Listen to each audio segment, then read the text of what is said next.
Sometimes I feel nobody's home. I bet you ain't expecting this tone. You ain't tripping, it's just all in your bones. Yeah, early dismissal for your songs. I don't want beef, rearrange your tone. I'm not too proper, I just stop before you home. Put your life on that shit, leave that shit alone. Out of my mind, I need the big bag. Out of my mind, out of my mind, I need the big bag.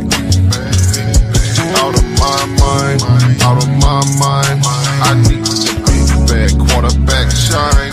Out of my mind, out of my mind, I need the big bag. Quarterback shine. At night it feel like I've been out of my mind all day, and I gotta say it feeling good to be right back up on the scene.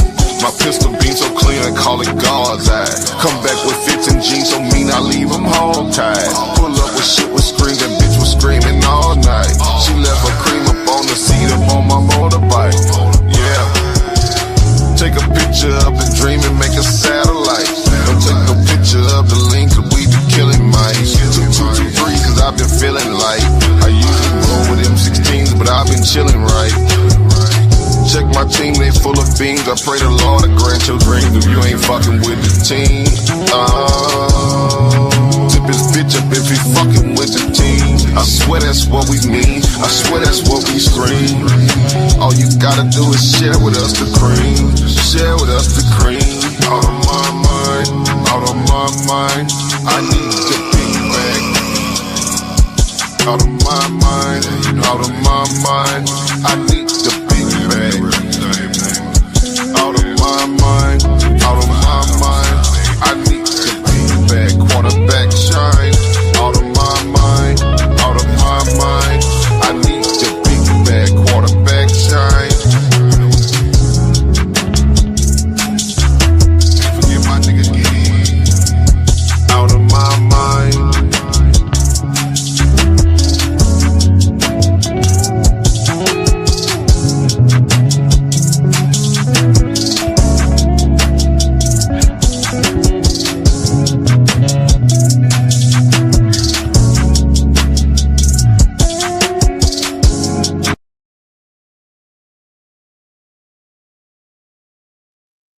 All right, peace and blessings to everyone out there. Peace and black power.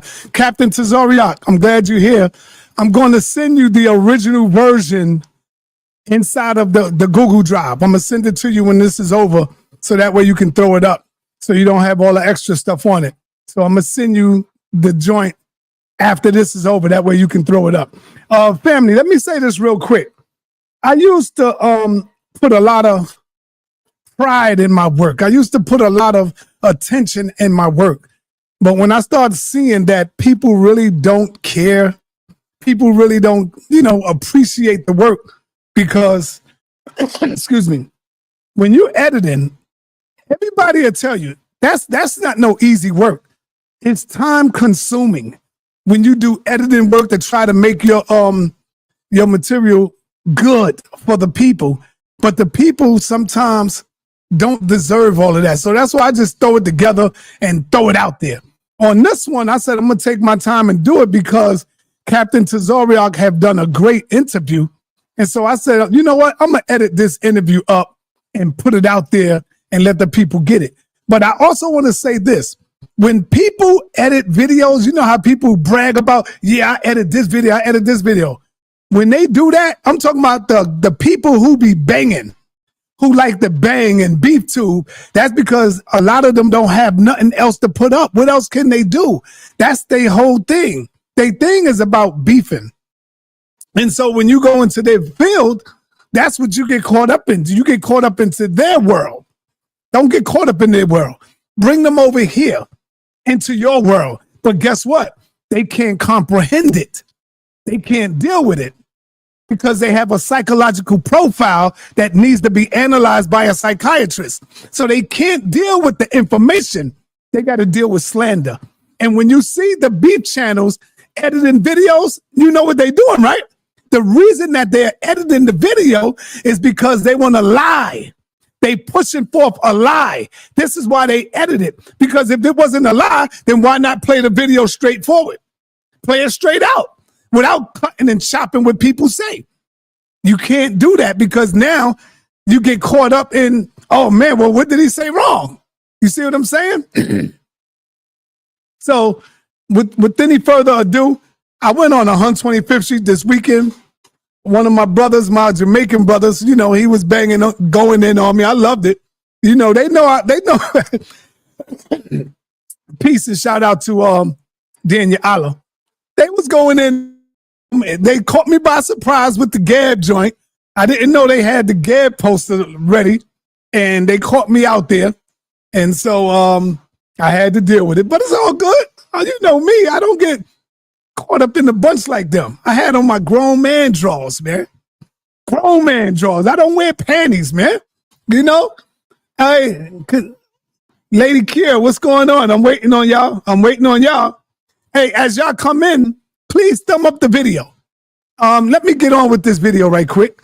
And check it out. Captain Tazaryach.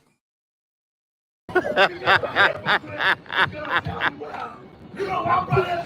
This is a personification. You know what? This is not a real person. Let me see that. You know what I'm saying? Yeah. This is not a real. What the Egyptian was trying to say. Right. I got it. Right. What the Egyptian was trying to say is that, you know, it is the stars, you know, with the sun, with some knowledge, kundalini. This is true. I understand that. That's what the Egyptian was trying to say. Right. Would you put it in your house? No, I will not put it. So don't tell me about this garbage. Right. But we'll put the Bible. It's on the ground. That's the reason why. Give me Revelation 18 and 4 real quick, man. Revelation chapter 18, verse 4. And I heard another voice from heaven saying, And this voice that you are listening to, sa.neter, listen to this voice clearly, right? Because this voice is coming from heaven. The voice that you are listening to right now is coming from God. And you need to listen to it. Read. say, come out of her. Come out of Egypt, sa.neter. Come out of Egypt. He said, come out of Egypt, son. He said, come out of Egypt, son. When you was a child, I expected you to think like a child. When you was following your life, I expected you to think like a child. Hold that for me. I'm going to talk to you Never right back. said Hold that you've for me. been introduced. Also, I like image I in do the, not in the, expect in you the to page think too. like a child anymore, sa.neter. It's time for you to grow up, huh? Do not come in front of the ISUPK trying to confine us because you know you're all going to get destroyed. Say, come out of her, my people. Come out of her. Come out of Egypt. Egypt is the first LGBT. This is why they are together. Look at that. Look at that. That makes perfect sense. Do you know what mythology in this world that we are living in this world that we are living in, this makes perfect sense. Do you that know what flag mythology and is? this scam. We know Explain exactly what mythology is. What is mythology, brother? That ye may not be partakers of her sins. We should not be partakers of a sin. Let me show you what mythology is. Go in the verses above. Let me show you exactly what mythology is. sa.neter asked, do we know what mythology is? sa.neter knows better. Verse 2. And he cried loudly with a strong voice, saying, Babylon, the great is falling. Babylon is falling, man. Let me tell you something about Babylon, man. Babylon, just like the Egyptian, they had great mythologies, man. Captain Tazaryach is way better than a lot of people think. When they get in front of him, they'll see that it's different from just being online. Captain Tazaryach is a goddamn beast. He caught me out there when I said this is mythology, and he came back with goddamn, when I said that, he came back with the best counter that I have ever heard from a Hebrew. And when I said it's mythology, he comes back with something like, what man in their right mind will put together something like this, you know, as a drawing? And I was like, damn, that I ain't tell him that. He hear it now. But I was like, in my mind, like, God damn, that shit is powerful right there. Like, what man back then would even have a thought like that to come forth and bring forth creation? I thought that was a hell of a bomb. And watch how Israelites Watch Captain Tazaryach. They're going to start saying that same thing. Just watch. Daniel Allah is in the building. He's going to be the first one to say that. You know what I'm saying? So, I mean, I thought about that. That was powerful when he said that. And I started questioning myself, like, yeah, what man would even think of, of creating something like that? You could have came up with something else, but damn, I don't know, man. It is what it is. Let's go. Let's go. Great mythology. You gotta be quiet. You ask a question. You see the problem of an unstable man? This is the problem of an unstable man. An unstable man asks a question. What is mythology? And y'all see me. What are you talking about? In the middle of answering these questions. You don't know what you're talking about. He's gonna ask. What is, you know what he's going to ask? Where did Moses learn all this wisdom? Man, that is unstable. This man is unstable. Where did Moses learn unstable in all his ways? I'm going to answer your question. Answer you for some discipline. So now let me answer that. First answer that. Because you have no discipline. Where did your Moses learn from? Your Moses learned from the Egyptians, brother. Let me just say something real fast. Come on, man. Right there? Oh, shit. Here you go. Here go the captain, man. Now, if you pay attention to what sa.neter said, now we got this sign, this artwork right here. Don't be afraid to take a look at this artwork. This artwork is written on Kemetic walls. And in their mythology, he asks, what is mythology? Mythology is man-made creations to convey a point. That's what mythology is. So y'all tell me what man in the development of creation in the Bible, when it talks about God created the heavens and the earth, when you read Genesis, the first chapter, you're not going to see a man with a penis aimed at his mouth for the creation of the planet Earth. Because the Bible is not mythology. The Bible is common sense. But in man's mythology, in ancient Kemet, when they describe the creation of the earth, this man that you see with his penis aimed at his mouth, his name is Gab. Written by a man's mythology, and he believed that he nutted in his mouth and brought forth creation. That's what mythology does. That part right there, I thought that was kind of deep. He thought quick on his feet. Like, what will put that in a man's psychic? You know, to come up with that idea of this is, you know, how creation started. I think it would have been better if he would have had a woman and a man, and they were like he was getting ready to go into the woman. I think that would have been way better, and have the female spit like she's spitting out the seed. That would have been awesome right there. That would have been awesome. Facts. So it is what it is, though. You know, it is what it is. And we got to deal with that. And so now we had Tahuti last night. And I'll get with that later. I'll deal with that later. Is Gab, written by a man's mythology, and he believed that he nutted in his mouth and brought forth creation. That's what mythology does. That's why Kemet or Egyptians are the parents of homosexuality. What does America build themselves as? America is modern day Egypt for blacks, Hispanics, and Native Indians. Meaning, the same way we was enslaved in Egypt, the same way we enslaved here. The same idolatry that they worshiped in Egypt is the same idolatry they worship in there. So now sa.neter asked another good question. He said, where did Moses learn from? So Moses sees all the nastiness that goes on in Egypt. You got the scripture, I will read the scripture. Leviticus chapter 18, verse 3. And this is what everybody should learn. Everybody should learn the same thing that Moses learned in Egypt is the same thing we're supposed to learn in America. Read. After the doings of the land of Egypt. And now he says, after the doings of the land of Egypt, like this right here, y'all not putting, like sa.neter said, you're not putting this in your house, right? You got a Bible in your house? Yes, sir. Shalom. You see, you got a Bible in your house, but he does not have this in his house. Yeah. Peace and Black Power family. Y'all already know what it is. We about to do an interview. You already know what it is, man. Got us? Yeah. Got us? It's $1 million picture. I know. All right, brother. All right, brother. We appreciate it. Thank you, brother. Yeah, I'm good.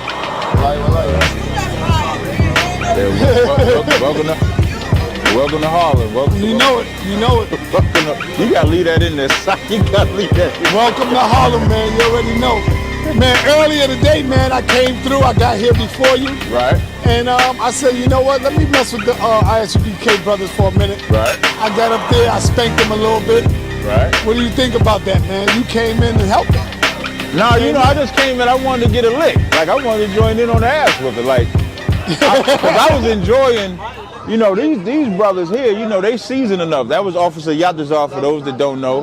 Officer Yatazar was holding it down. And when I came in, I thought it was enjoyable to just watch my men get out there and do what we do out here in the streets. You know what I'm saying? Yeah, that was old times. Yeah, they gave me a little bit of that old feel. Oh my God. You know what I mean? Then we had a heckler come out there, say he prayed to the universe. I mean, so it was pretty good. Tell us, right quick, while I got you, I want to get a couple of questions to you right quick. Okay. Tell us, what is your take on the resurgence of Epstein? Did I say it right? Epstein or Epstein? How you pronounce his name? Who, the white boy? Yeah, Epstein. Epstein? Epstein. There you go. When Epstein conversation. I think Epstein represents something. You see, did he unalive himself? Yeah, they saying that he did. But did he? You think he did? No, I don't think he did. Okay. Just like I don't believe that there's no incriminating evidence on Donald Trump. That's why they're not releasing the file. That there ain't incriminating evidence on a lot of white people. And that's why they're not releasing the file. And what this represents, and you notice, Trump is still getting love from America. Right. Just like everybody still loves Diddy. Everybody still loves Umar Johnson, even though Umar Johnson is a sexual deviant too. Everybody loves all of these people because that's Christianity, hypocrisy. Hold on. You said Umar Johnson is a sex deviant? Sexual deviant, definitely. Why you say that? Because Umar Johnson, I watched this video where Umar Johnson says that God is against premarital sex. I listened to Umar Johnson say that black queens forever, snow bunnies never. But every time he's caught up in a scandal, it's always with some crazy type of woman. You remember the conscious stripper? Yes. But now in recent weeks, out of his own mouth, he calls the woman he's had at least 3 sexual interactions with, he calls her throat goat, calls her hood rat, says that they met only in a hotel for 3 hours where she gave him fellatio and that she got fishy box. And my thing is, if she got fishy box, if she's a throat goat and you don't believe in premarital sex and it's black queens forever, snow bunnies never, what are you doing with her? And now, let's say for the sake of argument, he thought she might have been the one. He was grooming her to be the one. And then you find out she got this bad box. You went back there 2 more times. And then the crazier part, she's a throat goat, she's a thought, she's a hood rat. But then you let this same woman take care of your mother 2 times, according to you. May have access to your business bank records, according to you. A sexual deviant doesn't think, they just think about sex. Donald Trump, Epstein and them, they're sexual deviants. They don't think, they just think about the sex. And then we still love them anyway. So do I believe the Epstein files? Yes. Do I believe that they're on there? Yes. And if it was black men on there, this is the other part. If it was black men, a bunch of prominent black men. Switch again. I got to switch again. Did you get all that though? Yeah, I got all of that. This one is I want you to leave all that in there too. Yeah, it's all in there. All right. Yeah. You hear me good now? Yeah, I hear you good. And if there was a prominent black men on there, like what they did to Diddy, Diddy is a sexual deviant. But what the charge, you see the charges that were supposed to get him all his time in jail, they end up dropping all them charges. So they trump him up with a bunch of charges just to show how nasty he was with his sex life. And so nobody's defending, I'm not defending his sex life at all. But what I am saying is how they go hard at Diddy, they made sure that they protected Epstein. And Donald Trump, remember Donald Trump said he was going to release those records. And then you know what white men do when they angry? They start telling the truth, because Elon Musk said Trump won't release it because he's on it. So it's definitely something where they're not going to release that, because if they release that, they have no window to justify Trump being president. Do you think that there is really an incriminating list of high-profile people in a library of sex tapes from Diddy and the Epstein cases? The Epstein case, I definitely would. Again, with the Epstein case, I say yeah. Even with the Diddy case, I mean, at the surface level, all this is conspiracy. But the reason why I say yes with Epstein is because they're saying that there's nothing there. And they want society. This is how you know they treat American people like peons, because they wanted us to believe that there was records there from Epstein. Now there ain't nothing. Because if there wasn't nothing, you know what they would do? They would release it. They would release it to show that it's not nothing. The fact that they're not releasing it, that's why I believe it's names on there, it's tapes, it's an island. Everything about Epstein is true. Now with Diddy, who knows? Because I don't know, because they arrested Diddy.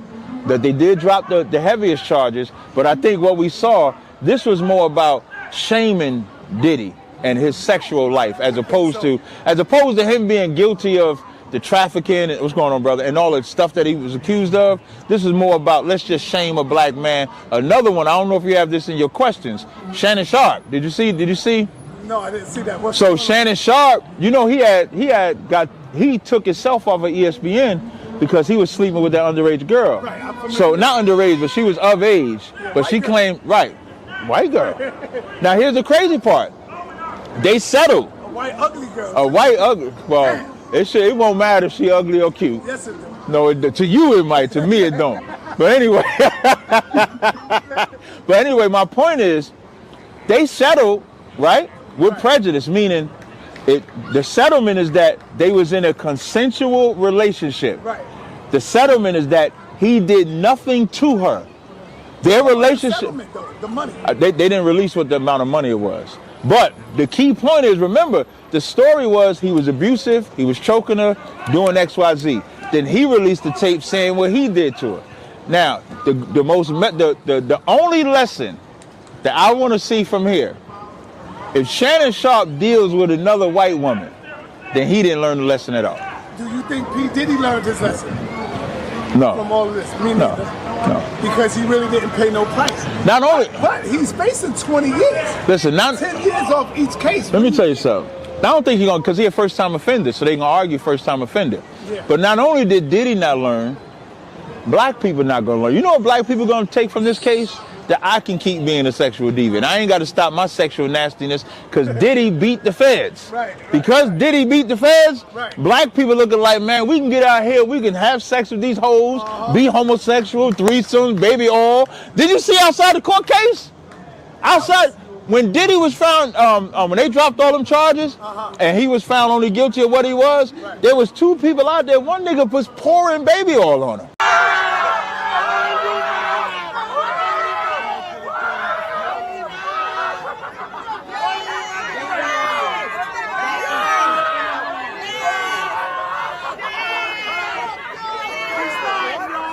And then here comes some ugly ass black woman. She pouring baby oil in front of the damn courthouse.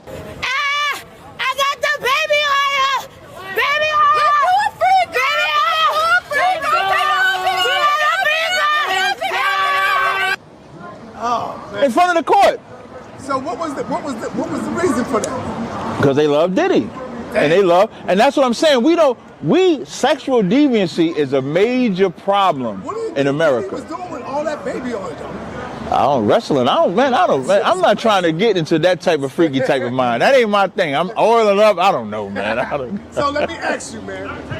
Why do you think there's not a lot of video being played on Solomon, the brother that got caught on the train jerking off to a 17-year-old girl? How come you don't see no uploads going crazy? Garfield have not made one. Oh, he didn't? Nah, I made one. Okay. You know, where's all these people at that was going? You know what I'm gonna tell you? I'm gonna tell you. Yeah, I'm gonna tell you why, because that's how you could tell. Like for the people that did it, that made the videos, they care about that type of issue. Right. The people that did not make the video only care about views. That's why they didn't do it. Because think about it, when Solomon, by the time Solomon is doing that, he's not even really known anymore. Like, nobody really thinks about him like that. Right. But when Polite did it, Polite was still a somebody. Right. So the people will do it because I can get views off of Polite.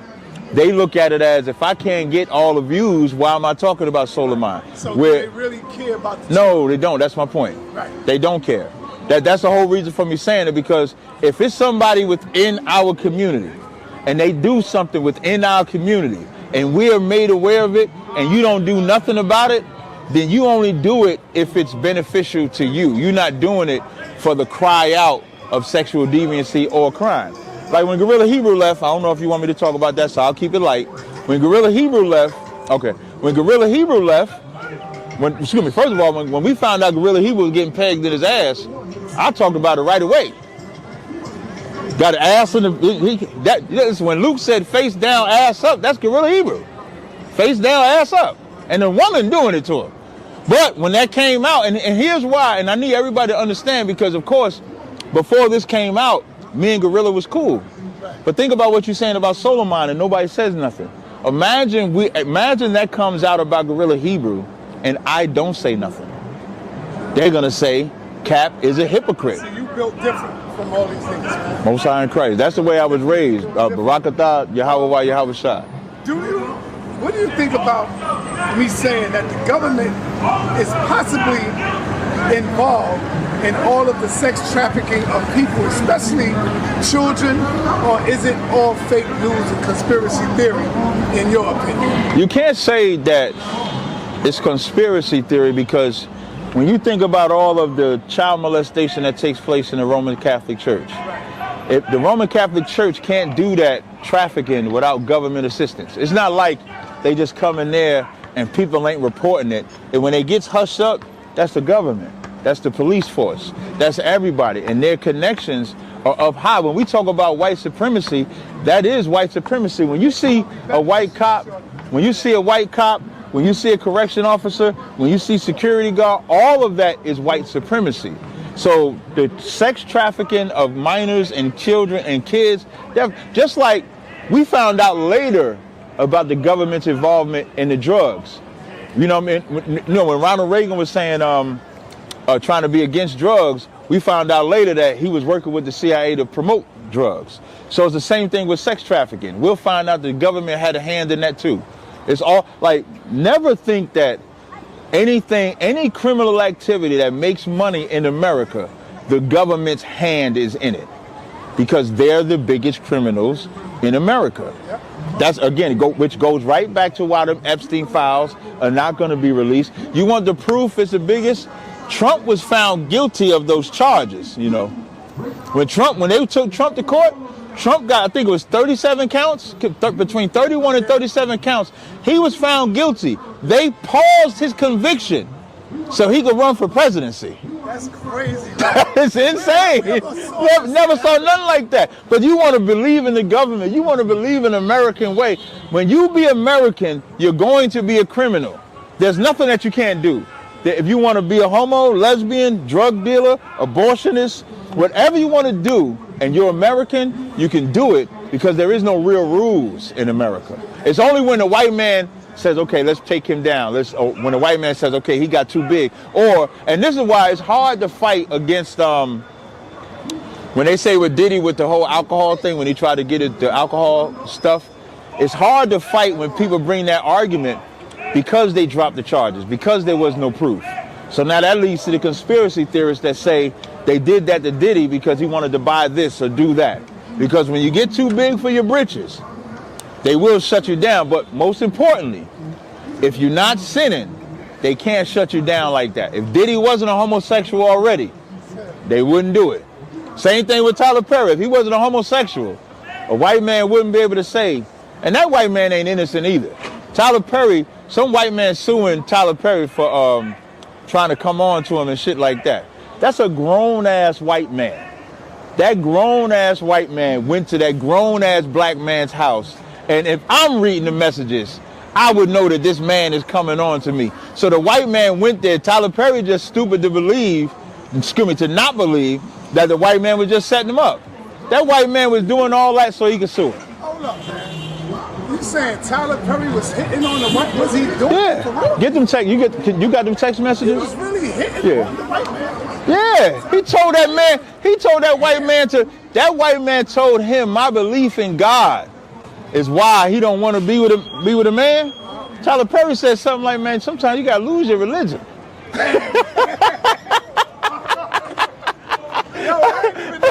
Yeah, see if you can find them texts. If not, I know Y'all got them for sure. Yo, that's crazy. Yeah, dead ass. If he get the text, dressing like a woman. yeah, come on, man. Who's surprised that Tyler Perry's a homosexual? Who's surprised? Damn, I ain't know nothing about Who's that. surprised? If you can't find them, Y'all got them for sure. I know you got them. Yeah. But you can go ahead and. Do you think there's a relationship between the Diddy parties and the Epstein parties? Yeah, because I would say they all mix with each other. Remember, Donald Trump was a nigga for a long time. Yeah. Everybody agreed with Donald Trump. Everybody rocked with Donald Trump. Thought he was black and put their rhymes and everything like that in there. Yeah. Listen, this is it says, this is what Tyler Perry's text to the white man. What's it going to take for you to have guiltless sex? Have you found that yet in therapy? Yes, it's the exact same kind of car, Geo Metro. It says, giving up my religious guilt, becoming a Buddhist, that's so cool, where you came from. That's what Tyler Perry is texting him. To give up his religion so Tyler Perry can have sex with him.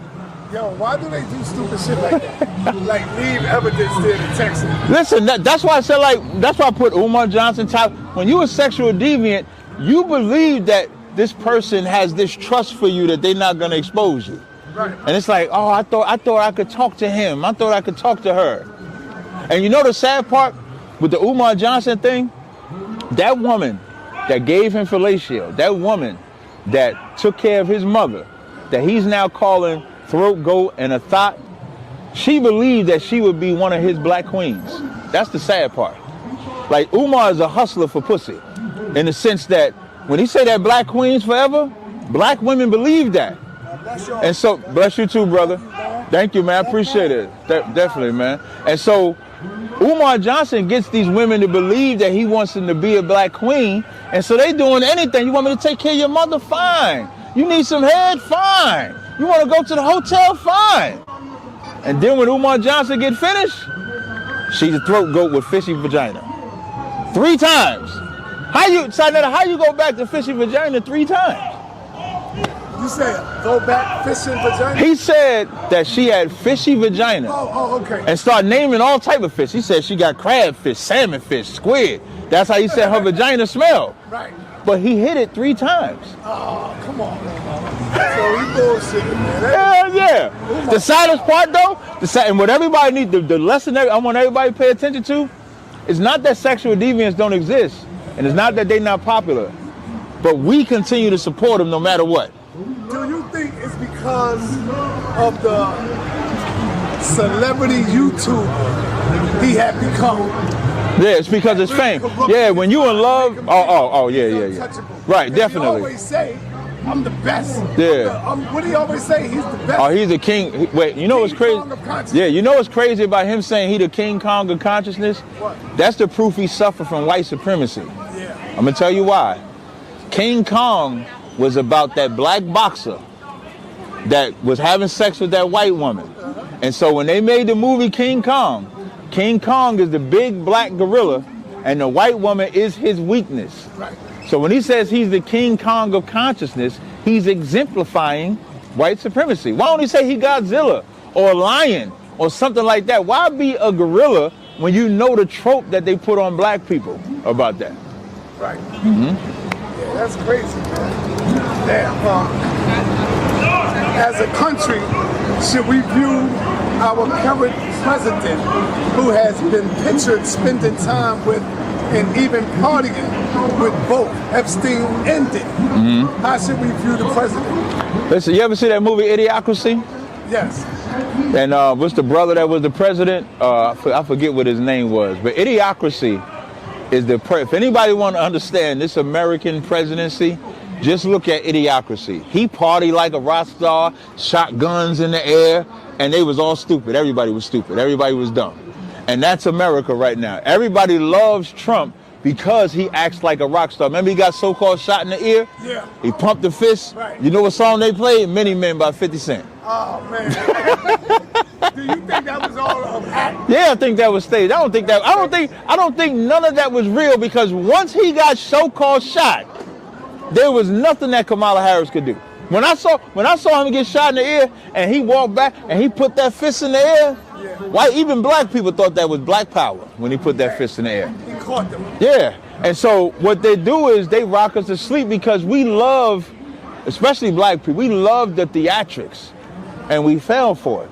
And now the saddest part, now that he's in office, they got that Alligator Island, what they call it? Alligator Alcatraz. Alligator Alcatraz, where they putting all our Latino brothers in there, 8 in a box.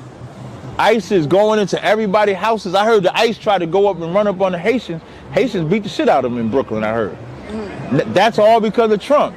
And the problem with us is that we look at his so-called coolness and think it'd be cool to have Trump as president, not knowing him being in office is going to destroy us. Because as he's getting the Latinos, and then black people think, well, that's the Latin business, that ain't my business. They coming for us after that. They're gonna start questioning every black residence. That's why they coming to the Haitians. That's why they're gonna come to black. They're gonna be looking at everybody, and that's how they rock us to sleep.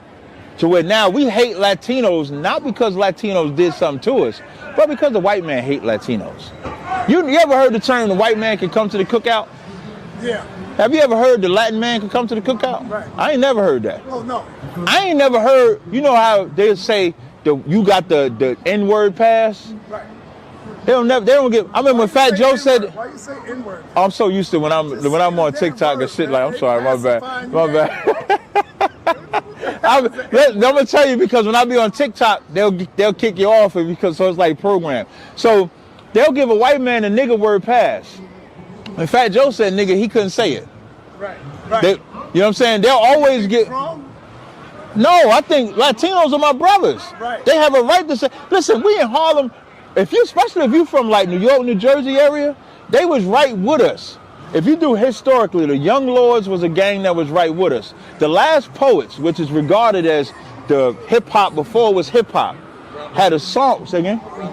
The Brown Berets in California. When it talks about the Last Poets, they had a Puerto Rican that wrote a song called My Pretty Nigga. It was never no Puerto Ricans couldn't do this and blacks couldn't do this with each other. We was always mixed with each other. So I'm not gonna now separate myself from them because the white man said so. And then if you think about it, that's the divide and conquer tactic that the white man creates. Because the black man gonna separate from the Latin man, join the white man, and the white man gonna pound his ass out too. Like black people forget about the crack in the 80s. They forget about the drugs now. Latinos wasn't the one doing it to us. They wasn't the one making sure. The same government you was talking about with Epstein is the same government that was putting them drugs in us now. And that's what Trump is doing. Trump rocked us to sleep with the election and now is bringing out all his provisions to make sure he keeps us knocked out and keeps us down. What's going on with you and the brother? You was just on the show not too long ago. Hold on. Okay. All right. Yeah, you was just on the show, Sin.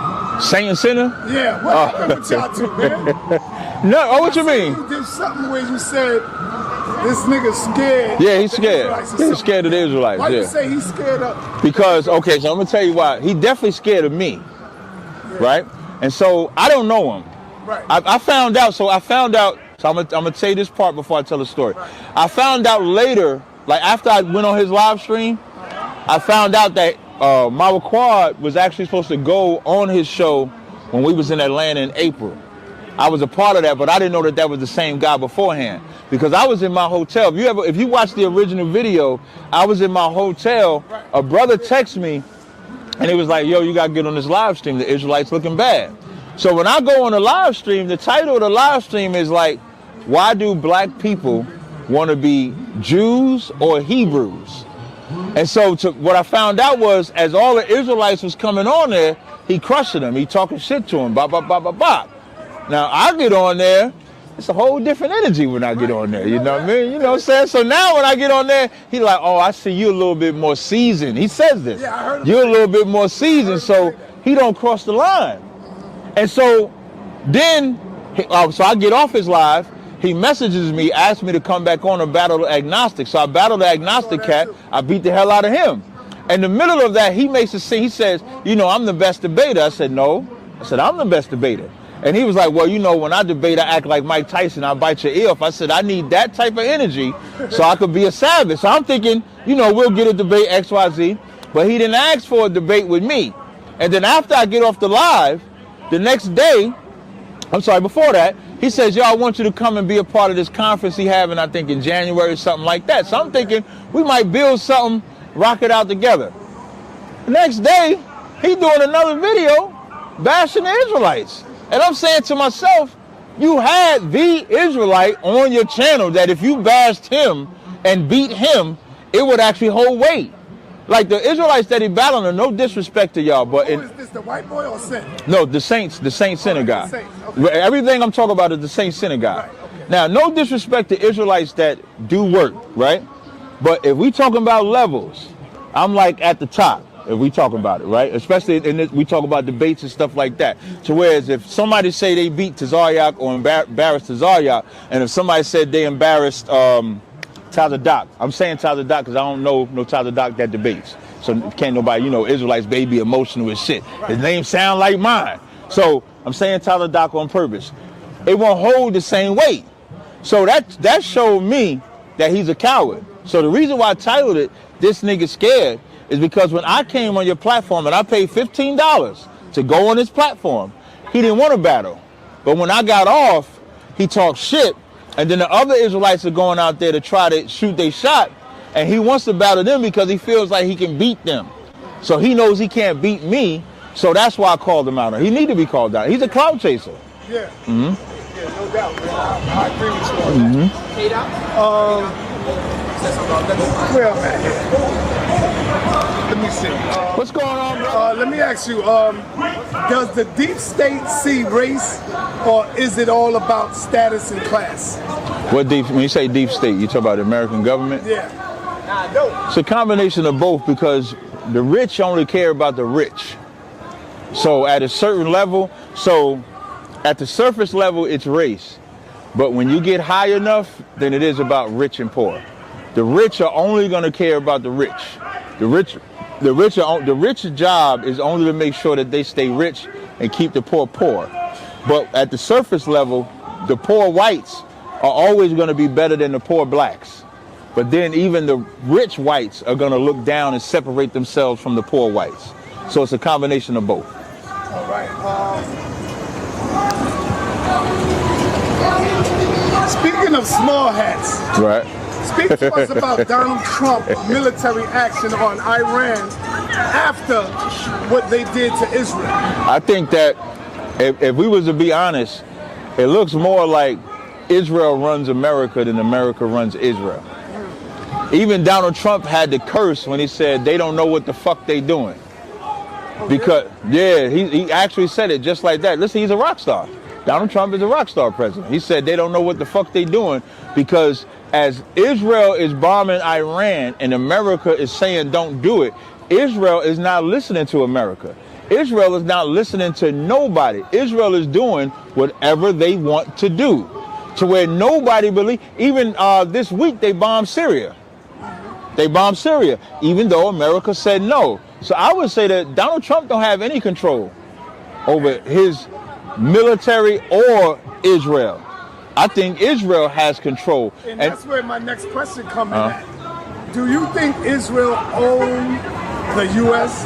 Oh, or own? Own. Hell yeah, they own them. That's what I was going to say. And here's how you know they own them. As Israel is doing what America is saying not to do. When Iran started bombing back and it looked like Iran was about to whoop their ass, who helped them? America helped them. Right. So it's just so what Israel knows is that even if I'm wrong, America gonna help me regardless. I'm gonna just do what the fuck I want to do. So Israel has there's nothing that said that Israel thinks in their mind that if I do this, Trump is not gonna help me. They got Trump in their back pocket. And that's why racist white men will come to us and say, y'all should be joined with us to fight against the Jewish man. No, that's two white men, two white races that are joined together. You should be against Trump. And so what even the racist white men are finding out is that this Trump that they love Jewish people more than he loves their type of white people.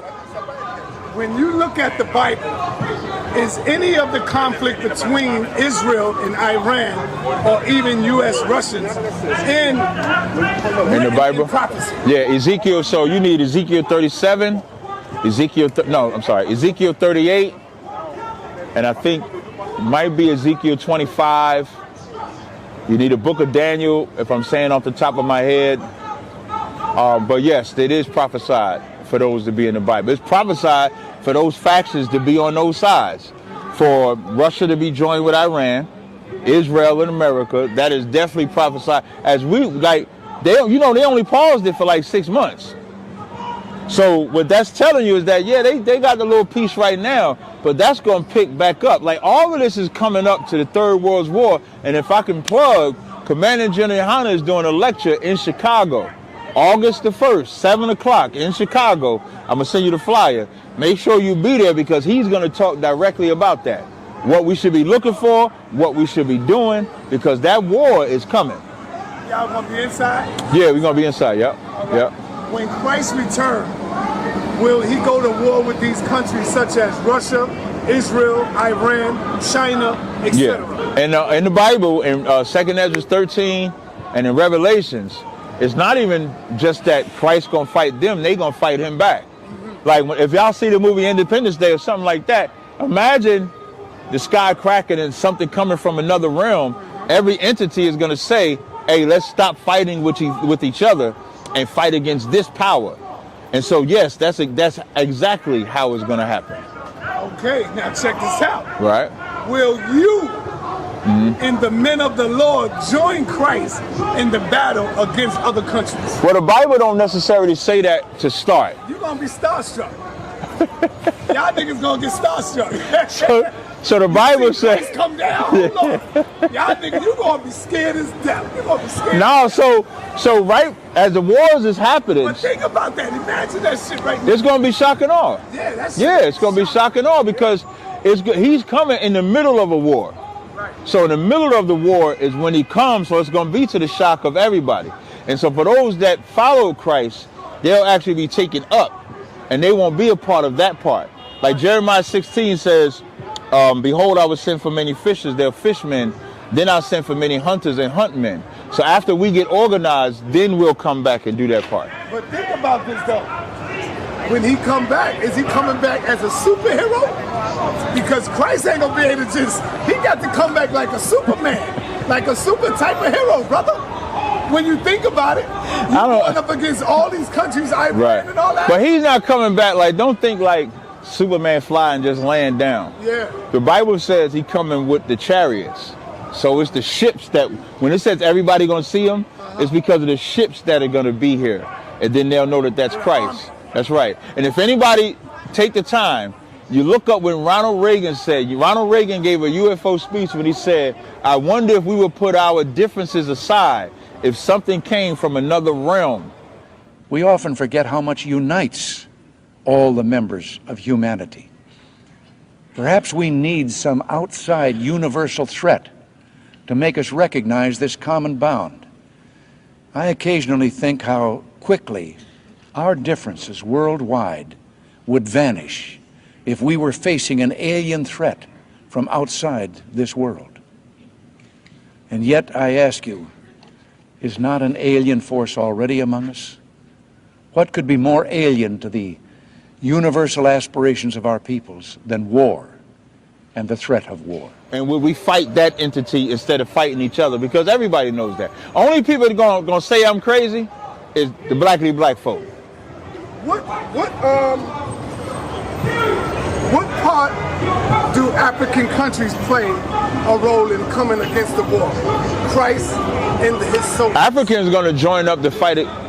You said no, Africans are gonna get the shit beat out of them by Christ. But it's fine. Come on, yeah, them Africans ain't got a chance. Because they're going to be a part of the nations that's going to join to fight Christ. Because the African nations are going to join with Russia. Like Russia and them, they're going to all party up to be against America, to be against Israel. So that's how that's going to go. Speaking about Africa, did you read about the comment that President Trump made a statement regarding the president of Liberia speaking good English? And also we want to encourage American involvement in the investment in Liberia. We'd like to see that happen. We want to work with the United States in peace and security within the region because we are committed to that. And we just want to thank you so much for this opportunity. Well, thank you. It's such good English, such beautiful. Where did you learn to speak so beautifully? Where were you educated? Where? Yes, sir. In Liberia. Yes, sir. Well, that's very interesting. It's beautiful English. Sure. I have people at this table can't speak nearly as well, Very and good, sir. Thank you. they come from. Yeah, that's a racist bastard. Donald Trump, listen. Was that a racist statement that he made, brother? Not only was that, it was two things recently Donald Trump said that was racist as hell. That right there, when he said you speak good English, and you didn't think he knew he spoke good English before they was live over there? And when Juneteenth came, and Donald Trump said, man, we got too many federal holidays. The president did not sign a proclamation this year observing the holiday. Instead, he took to social media posting, "Too many non-working holidays in America. It's costing our country billions of dollars to keep all of these businesses closed." Did you hear him say that? Yeah. Because that was a federal holiday they had off. But then 4th of July, of course, he has a UFC fight on the 4th of July and all that. So is Donald Trump racist? I mean, I shouldn't have to explain that to y'all. No, nobody should even been surprised by that. Right. Speak to us, man. Speak to us about where you stand when it comes to all the ICE raids and deportations. I think we should be standing with them in ICE. I think we should. I said that wrong. I apologize. Yeah. When I'm saying standing with them, I'm talking about my Latinos, right? But we why should be standing with the Latinos. Because the Latinos has always stood with us. Where? You know how you ever notice whenever we battle somebody that's trying to save white people, they'll say stuff like white people was with us with civil rights. White people was part of the Underground Railroad. They'll bring up those points, right? Historically, let's talk about the Mexicans. The president of Mexico in the 1800s banned slavery, and the reason why they had an Alamo is because, Texas used to be a part of Mexico. So once he banned slavery, that means slavery is also being banned in Texas. And so because the white man wanted to keep slavery going, that's why they had that Battle of Alamo. It was the Mexicans fighting to free black people. That's a piece of history they won't teach you. They'll never teach you that during slavery, just like they had the Underground Railroad to go to New York to white people, you had Mexicans that was providing a route. If you got into Mexico, you would no longer be enslaved. So we forget about that history. You know why? Because the white man will allow a couple of Mexicans to do some harm to black people. Or he'll allow some black people to do some harm to Mexicans. And then he'll propagate where we got this great beef with each other. And so now we hate Mexicans for no other reason than a white man influenced that. Do you see Haitians and Latinos targeted more than Asians, Europeans, and African immigrants? Yes, not only do I see Latinos and Haitians targeted more, they're the face of ICE. If it's supposed to be about all illegal immigrants, right, I'm with you on then it should be, you ain't never, and here's the crazy part, you don't see no news stories of them running up on an Asian hot house.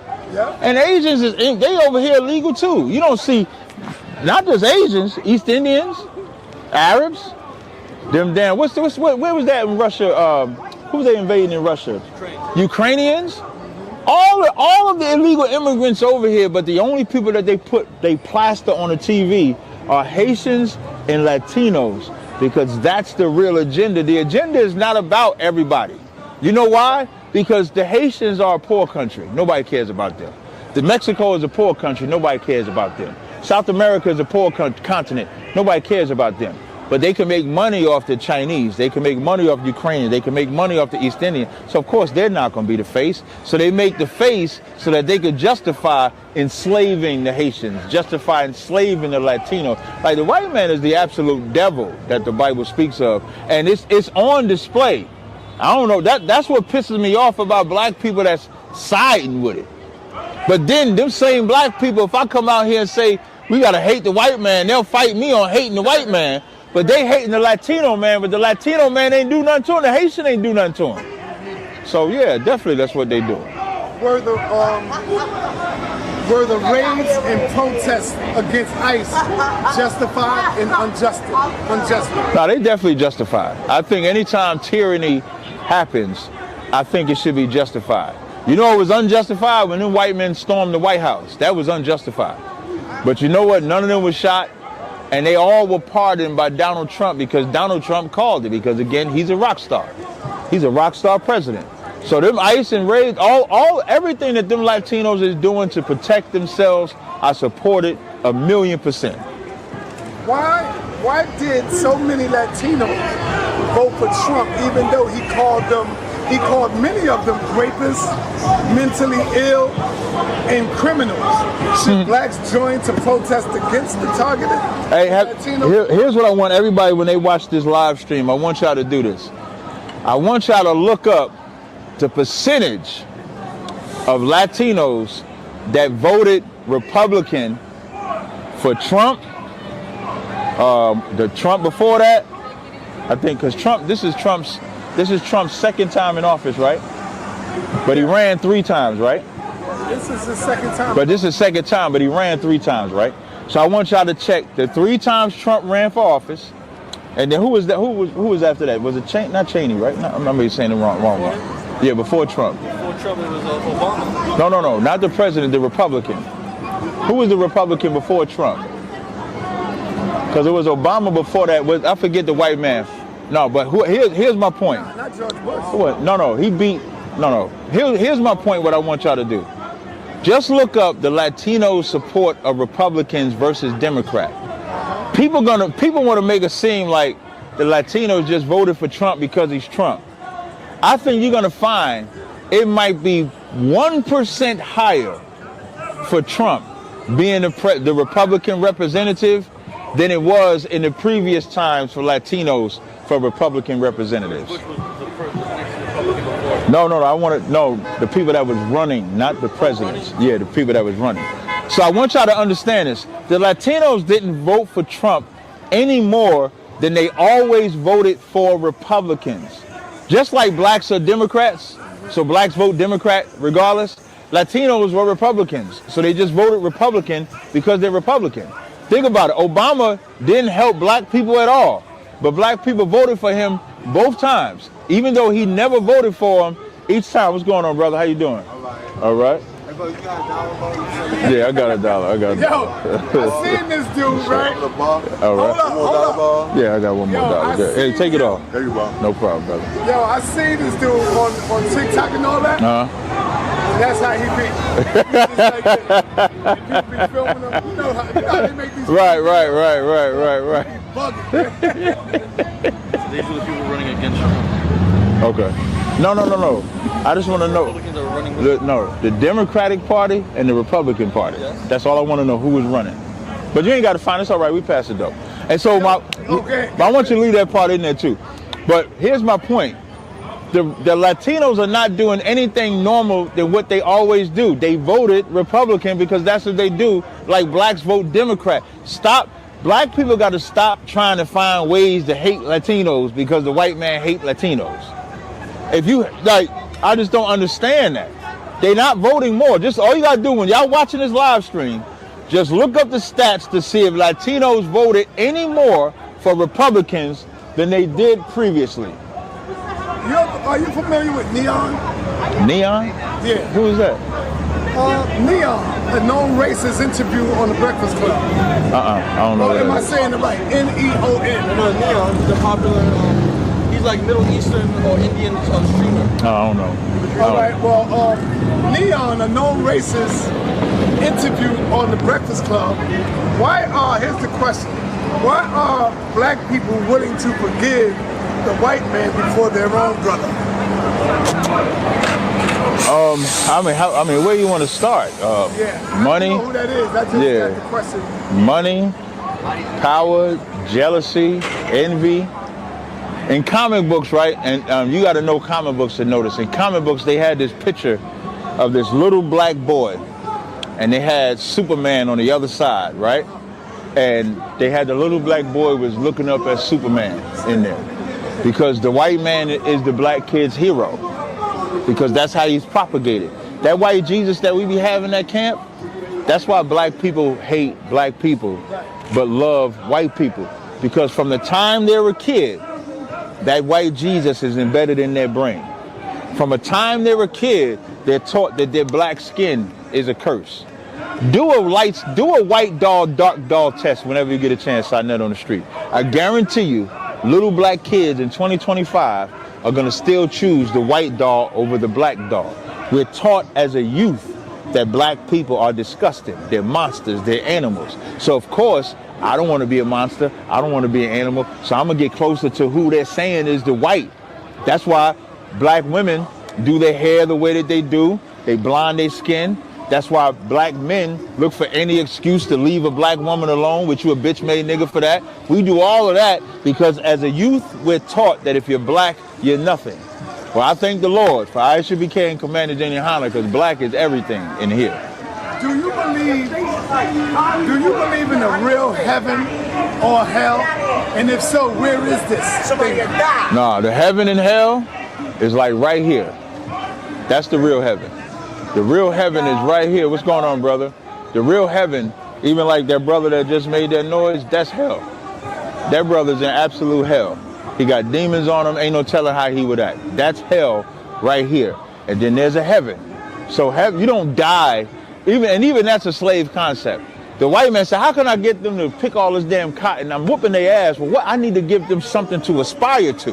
Because if I keep beating them, they're not going to be healthy enough. I know if you be good enough for me, when you die, Jesus is going to take you and make you an angel. You're going to fly up away. That's why when you look at our songs, when I die, hallelujah, by and by, that's our song. I'll fly away. Because that's what they give us. But that's not the case. When you die, you sleep. Anybody read Ecclesiastes 12:7? When you die, your spirit goes before the Most High. When we see these babies, those us being reincarnated or born back onto this world. Yeah, but you got to believe in a physical heaven, though, right? Because that's where the Lord lives. What you live for. No. Aren't you living to go up to heaven? No, I'm living to rule this planet. That's what I'm living for. So you don't believe in the concept of a heaven and hell? Not some place that you go. So where did God take Elijah? God took Elijah up in the chariot. Elijah got on the chariot, but that physical body died. So God came down in a spaceship. Yeah. So. Go ahead, talk about it. Talk about it. Here we go, this y'all. Boy Let's crazy. go. So Elijah was taken up in a chariot. If you want to say spaceship, that's fine. But that flesh died. No, but God came down in a spaceship. No, God's never been on earth. The chariot came down. You follow what I'm saying? Mm-hmm. The chariot came down. Right. Grabbed Elijah, took Elijah up. But that flesh died because John was Elijah. So that's the cycle of life. Your flesh doesn't last forever. Your spirit lasts forever. Right. So when he went up on that chariot, he eventually died, and then he was reborn back as John. But as far as a physical, now the Lord resides in his heavenly realm. So I'm not saying that there's no heaven. That's where the Lord resides. What I am saying, when you die, your spirit separates, and that spirit goes before the Most High, and you sleep. You can read 2 Samuel 7:12. God said, when you sleep with your fathers, so that means his fathers are asleep, meaning their spirits are asleep. They're born and live here. The only place, Christ said, fear not the one that destroyed the body, but not the soul, but rather fear the one that can destroy both soul and body in hell. Your body and soul or spirit only exist on this plane. It don't exist together outside of that. All right, so is there anything else you want to say? Like, 2 weeks from now, I'm going to be in Chicago for the Midwest Fire Week with my boy, Captain Mawquad. Commander Jenny Hanna going to be doing a lecture August the 1st, I'm going to give sa.neter the flyer. I might have the flyer on me. Let me see if I got the flyer on me real fast. Bear with me 1 second. Let me see. Let me scroll up. Yep, I got it. Hold on. So I got the flyer here. If I could just read this off. So I'm going to say it again. So I got to zoom this in. Hold on. Let me zoom this in. All right. So now, Thursday, July 31st, we're going to be in Chicago. We're going to be having a round table of truth, 9909 Roosevelt Road. General Hyman will be teaching class from 6 to 8. And then that Friday, Commander General Hunter doing a lecture at 9909 Roosevelt Road. That lecture is going to be about, are we done?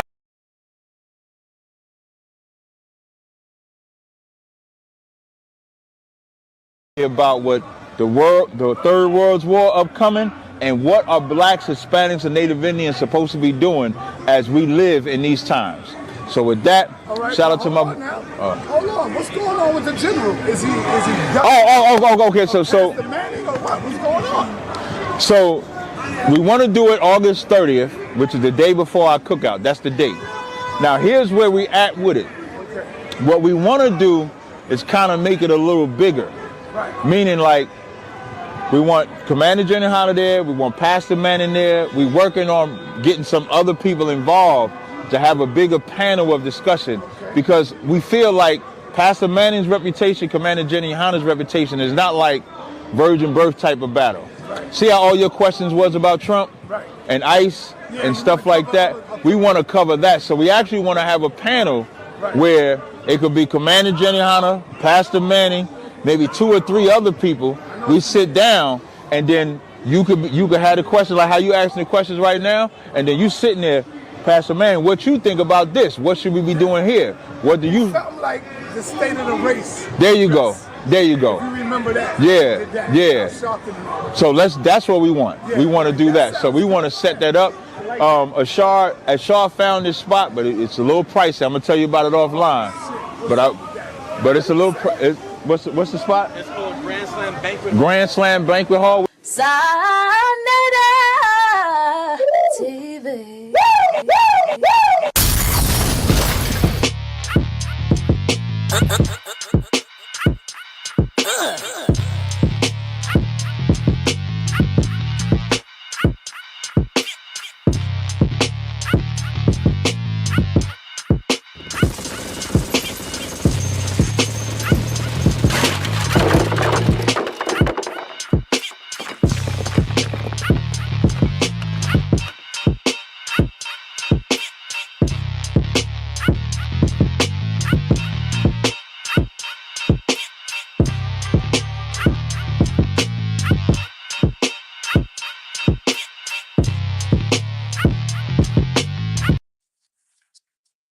My bad, sir. Let me adjust this. Can you hear me all right, sir? Yeah, I can hear you. You good. You good. Okay. Hey, yo, man, that was an excellent interview. I like that right there.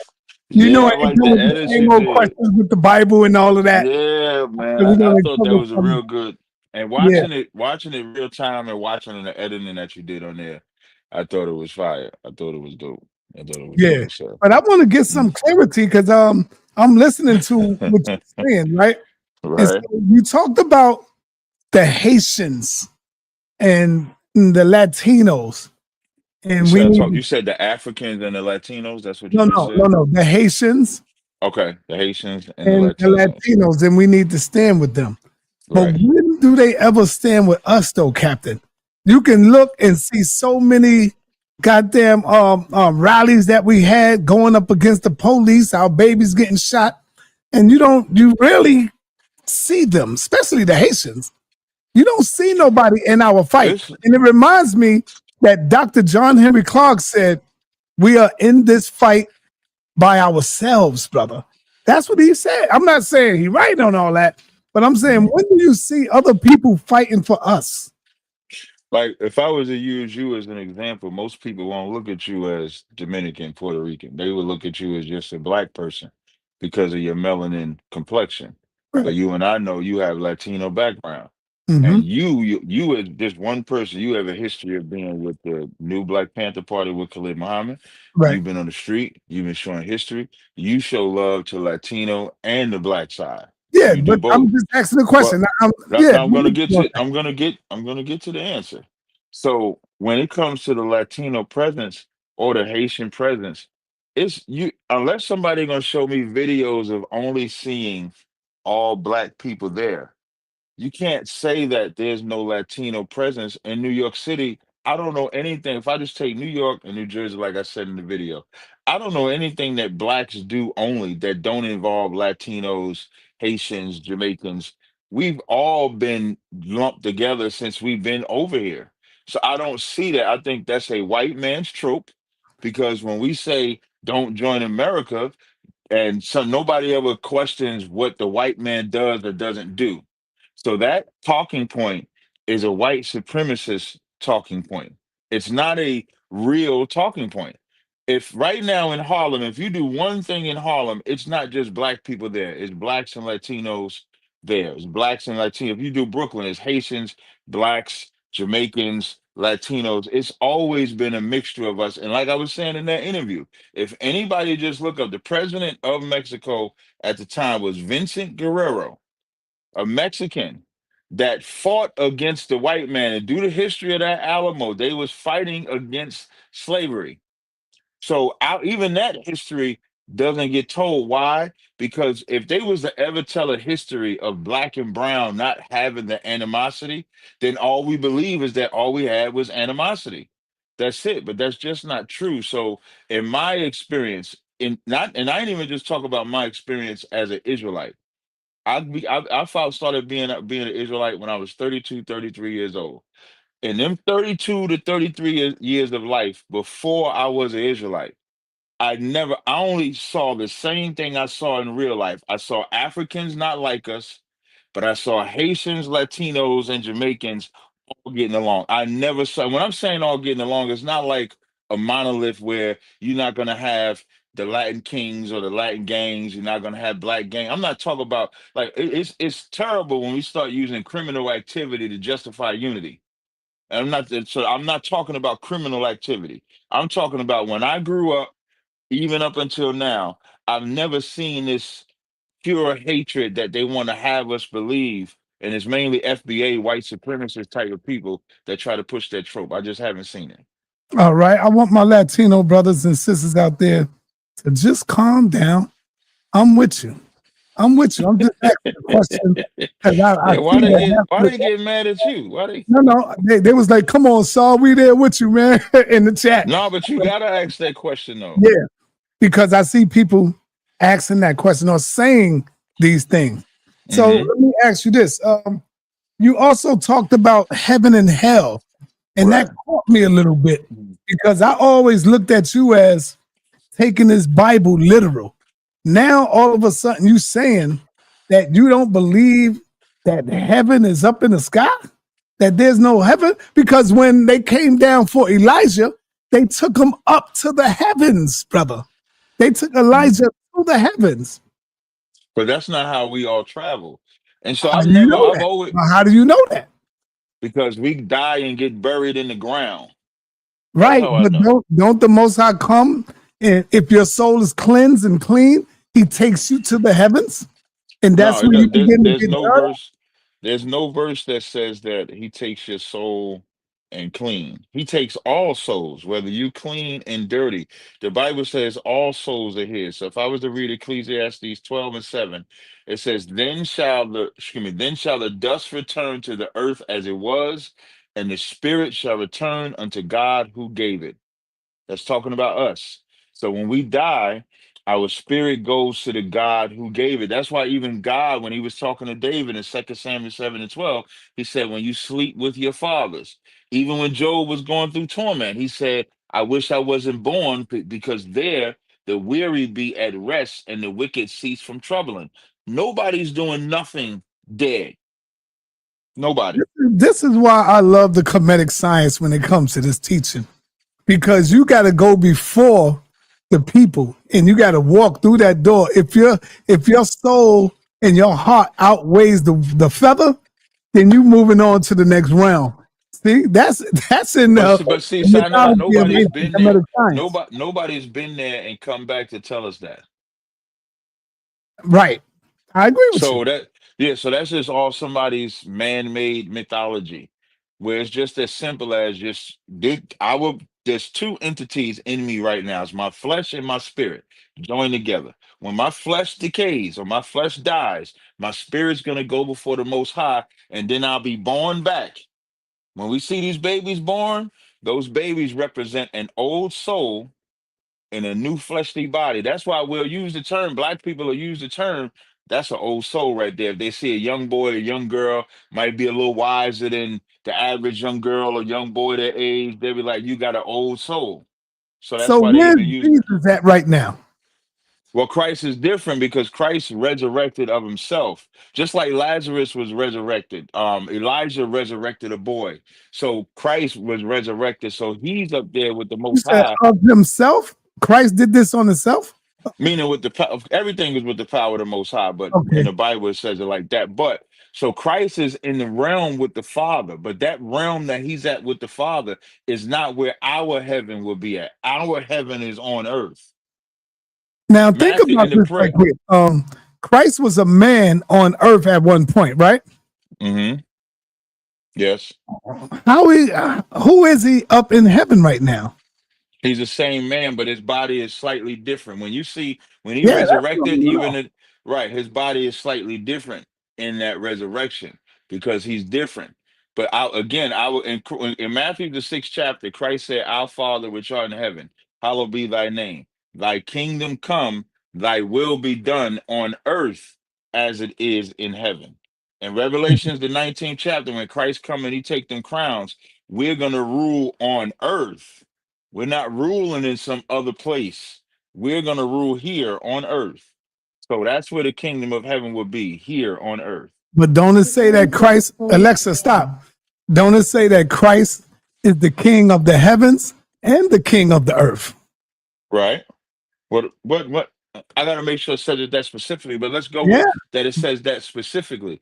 Being the kings of the heavens, heaven is a state as well as heaven is a state of mind. Heaven is a place like if you look up in the sky right now, we can see the heavens above us, but that's not where the Most High is at. Right. He's at a third or fourth heaven because Right. he's Correct. higher. So Mm-hmm. heaven is like that. So when it's saying Christ is the King of heavens, meaning our peace goes through Christ. Now, Our hell. Yeah, I'm sorry. no, go ahead. I'm sorry. Go ahead. I thought you finished. I was just gonna say our hell goes through disobeying the Most High. We disobey the Most High, we go through hell. You just look at our condition.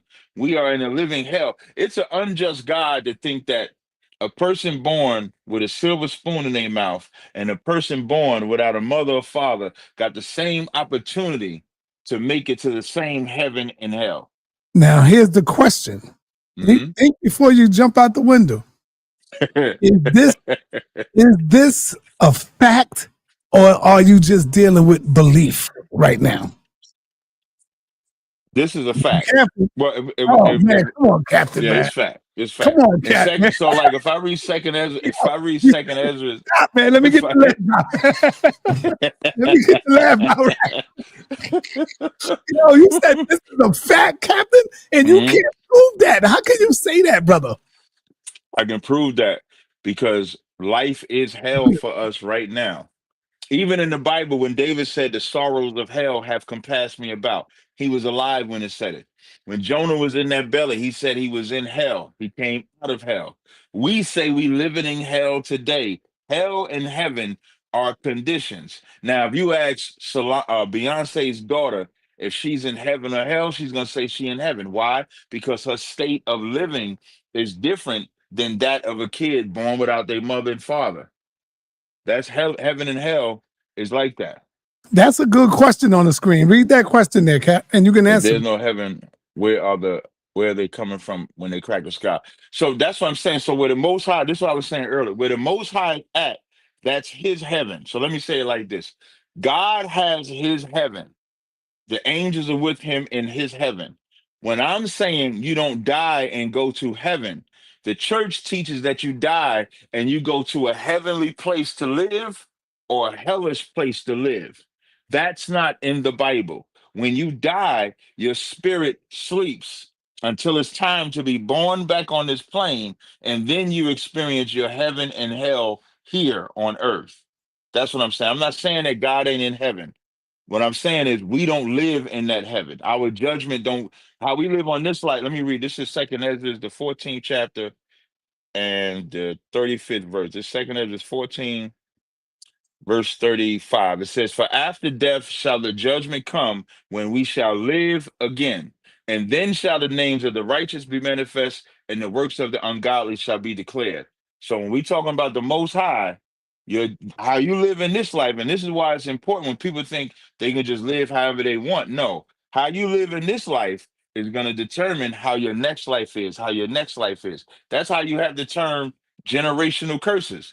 Generational curses is as simple as, if I'm in a gang and I grow up, excuse me, I'm in a gang and I have kids and I raise my kids in the gang. They raise their kids in the gang. That's generational curses because we're disobedient. Then somebody comes along, give us the truth and say we're not supposed to do that. And then you can have generational blessings. Now, when you change that state of being for people, they can go from living in hell to living in heaven. All right. Hey, Elder Suntan, you there? Elder Suntan would like to ask a question. Go ahead, brother. Elder Suntan. All right. Peace to you, Cap. Hey, what's going on, brother? Yep. You know, I've been watching for years, and my question to you is this: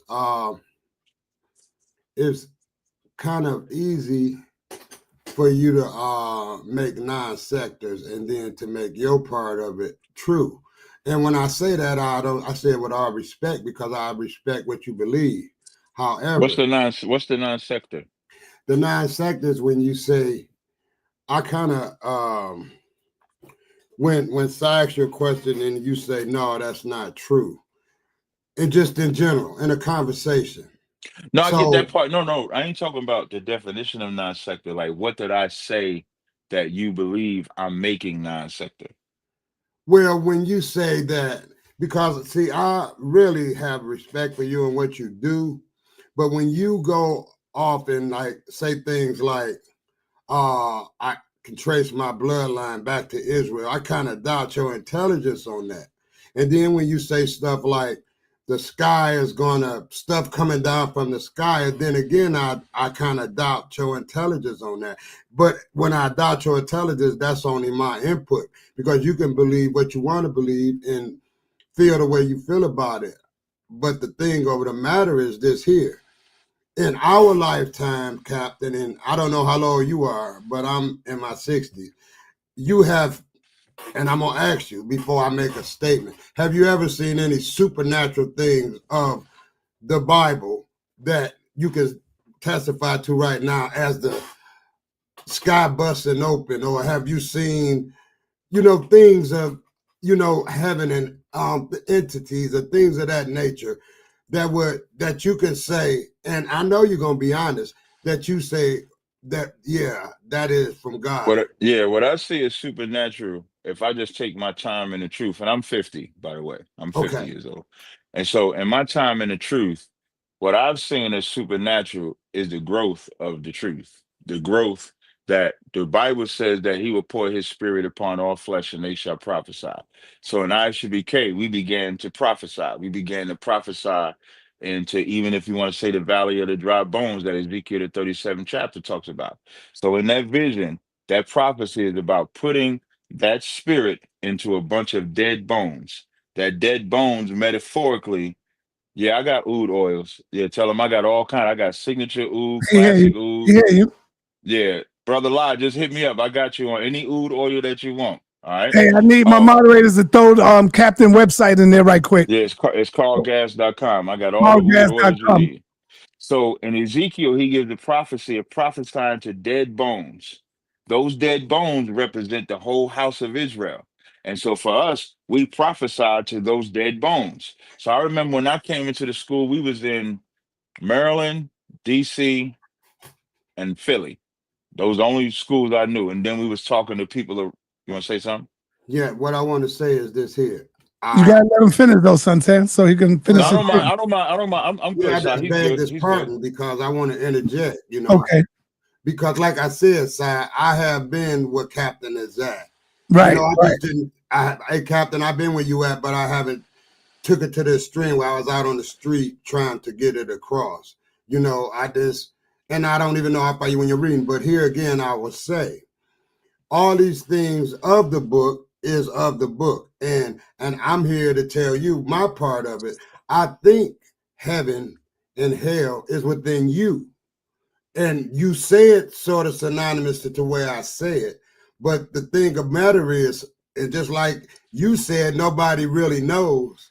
You don't really know, and I don't really know, but the condition that we are here now on earth could be your heaven or could be your hell. And that's what we got to rest on now. After we leave that, then you can go into your belief and your teaching, because I believe that a man should read that book and do his own research and come up with what he feels that the word is. I don't feel that a man need teachers and speakers to teach him and trying to contradict his right and wrong. So Right. go ahead, Captain. So that's why you ain't seen nothing supernatural, because even the Bible says the kingdom of heaven is within you. That's what Christ said. But people don't believe that, because if they believe that, they will go out to establish said kingdom of heaven. I believe it. And that's why I was telling the story. In Matthew, the 12th chapter, when the Pharisees looked for a sign from Christ, Christ said, "An evil and adulterous generation seeketh after a sign. There shall be no sign given to it but the sign of the prophet Jonas." Jonas's prophecy was repentance. That's how he built them people up. And it was supernatural when they repented, and then they were spared from destruction and actually had peace and established exactly what Jonas said. So as I came into the school, and with only those cities, I believed that the kingdom of heaven was within me. Belief, your actions dictate your belief. If you're in a relationship with a woman or a man, depending on your gender, and that person says they love you, you're only going to believe it based on the actions that that person does for you. And then when they say they love you, it's going to mean something. So if the kingdom of heaven is in you, and you don't go about establishing the kingdom of heaven, then you don't believe it. So, what was supernatural is we start building New York. There was no New York before I came. New York gets built. Atlanta gets built. North Carolina gets built. South Carolina gets built. Texas get built. Multiple places in Texas. Multiple places in California. Captain Malaquar, which I'm going to be with him next week, when he left, what was supernatural for him, he left Chicago to come to Philly for the sole purpose of being able to go back to Chicago to help and wake his people up. And when he went back to Chicago, opened up about 7 schools. So when you say, what have I witnessed supernatural? The work of this brotherhood, I don't know nobody in ISUPK unless there was something that supernatural brought us together. The problem is we want to see the sky crack. And the saddest part, even if a sky cracked, even if somebody did a miracle that they believe, they still would not believe in that God. They would All still right. find a reason not to. All right, Captain. I don't want this to get caught up in Bible questions. There's a lot of things going on right now. And so I want to ask you, what is your take on FBA? And do you think it separates us as a people instead of bringing us together? I think at the surface level, I look at FBA like before FBA was ADOS, the I think African descendants of slaves or some or Right. American descendants of slaves, and that was like a precursor for FBA. And so FBA is like foundational Black Americans, and in their ignorance, I get their point, because FBAs at the surface level are just trying to say, well, we want to establish our own name. It's almost like in the 80s when Jesse Jackson came up with African American. Black people suffer from such an identity crisis. If anybody just look at the history, every 20 or 30 years, Black people are changing 50 maybe, Black people are changing what they identify as. So now in today's time, they're doing FBA. And because racism is becoming more prominent in America, you have America pushing the Latinos to be isolated, pushing the Haitians to be isolated. That's why at the surface level, FBAs are kind of doing what they're doing. But where they're ignorant at is just forgetting their pieces of history to know who's your people and who's not your people. But now, and with all that said, they don't have no leadership. There's no structure. There's no rule. It's just saying FBA is like saying African American. It means absolutely nothing. And if you do the history of it, when what's the Kamala Harris? When Kamala Harris made that video where she said if she was president, she would go get reparations for black people, that's when they really started pushing FBAs because they thought that they would get that money. And so that's why they were standing behind Kamala Harris, because Kamala Harris had it. That's why Tariq Nasheed, all of them would start pushing where foundational Black Americans are the only ones that can get this money because we're the only ones that are or have been victims of slavery. And then, of course, Kamala Harris backed up off of that. And then the FBAs hated her. But the term started beginning to take traction. But FBAs is nothing, to be honest. It's just niggas that it's like before I yield, it's like saying Afro American, African American. It don't mean shit at all. You said FBA have no leadership or nothing like that, but isn't Tariq Nasheed the face of FBA? He might be the face, but even he'll say he'll say it in a way to make it seem like he's not in charge of the FBA. So he is the face, though. I don't even think he can't deny. Like when you think FBA, the first person you think is Tariq Nasheed, but they don't have no structure. There's no rules. I remember they had some man. They had some gay dude, a man that identified as a woman, on Twitter, calling himself the queen of FBA. And they was letting him get away with that. And then Tariq got mad at me because I text him because I try to have respect for Tariq. And I say, Tariq, is this guy, I think his name was Giselle or something like that. I don't know the whole, I could have the name right. I was like, is this guy the queen of FBA? He was like, it's a troll. And I'm saying to myself, if FBA is supposed to be taken serious, why would Tariq let a gay man troll the FBA by calling himself the queen of the FBA? It's a joke. FBA is a joke. Right, but you got to understand, though, Captain, there's going to be gays and lesbians that's FBA, brother. There's no way you can stop that. Why would you let the gay man? Yeah, but why would you let the gay man? How disrespectful is it to the women to let this gay man troll? Because who is the gay man trolling? He ain't trolling men. He trolling the women, saying, I'm your queen. That's Medea. So FBA got Medea in there. All right, let me ask one more question, then I'm going to go to the panel again. I got two more people that came in. You said something that really made me think, Captain, and I didn't get it until I started watching the video right here. I didn't get it out there on the 125th. Okay. I got it when I watched the video over, and you said, I'm paraphrasing, we got to be careful because now they are starting to attack the Haitians. And the Haitians have a hue complexion. They look like us. And so from them, that gives them a green light to now begin to start even want to attack us. And I seen a news one day where they said that Trump will start, I forgot how that was, where they would be able to deport African Americans, brother. Did you see that? Yeah, I'm actually trying to look it up and see if I can find an article. Yeah, that's what's coming. I was like, right, Captain has said something, and I think it went over everybody's head because they didn't catch it. And I got home that day, and I'm listening to the news, and they talking about Trump is now talking about they pushing this thing where they can now deport African Americans and send our ass somewhere if we start in trouble and all that shit. What are your thoughts on that? That's always where it's gonna come like, and that's why I be so angry at these black people that's trying to make it seem like, well, that's a Latino problem, that's a Haitian problem. You don't never hear them say that's a Chinese problem. Listen, I've been on Twitter, I've been on YouTube, I've been on the internet, I've been in person. Every time a black person talks about ICE, even they only talk about Latinos and Haitians. They don't never talk about the Asians, East Indians, Arabs, and there are more of them. They don't never talk about them, and they don't never see the big play. Just like in slavery, they didn't see that the white man letting you grape a Latino is not a flex. He wants you to eventually hate and get y'all to go to war and keep fighting at each other. The white man is very good at divisive tactics. And so as he's rocking us to sleep, he's going to start targeting black people. He's going to start putting them in them same cages that they put them Latinos in. They'll be putting black people in them cages too. I mean, I don't know why black people think this is black people be having a thought process like, well, maybe they'll stop oppressing us because they're oppressing Latinos. Not understanding America has always oppressed Latinos and black people. Latinos first, like the Native Indians, Latinos, Native Indians, and black people has always oppressed them and will never stop. And black people is asleep now.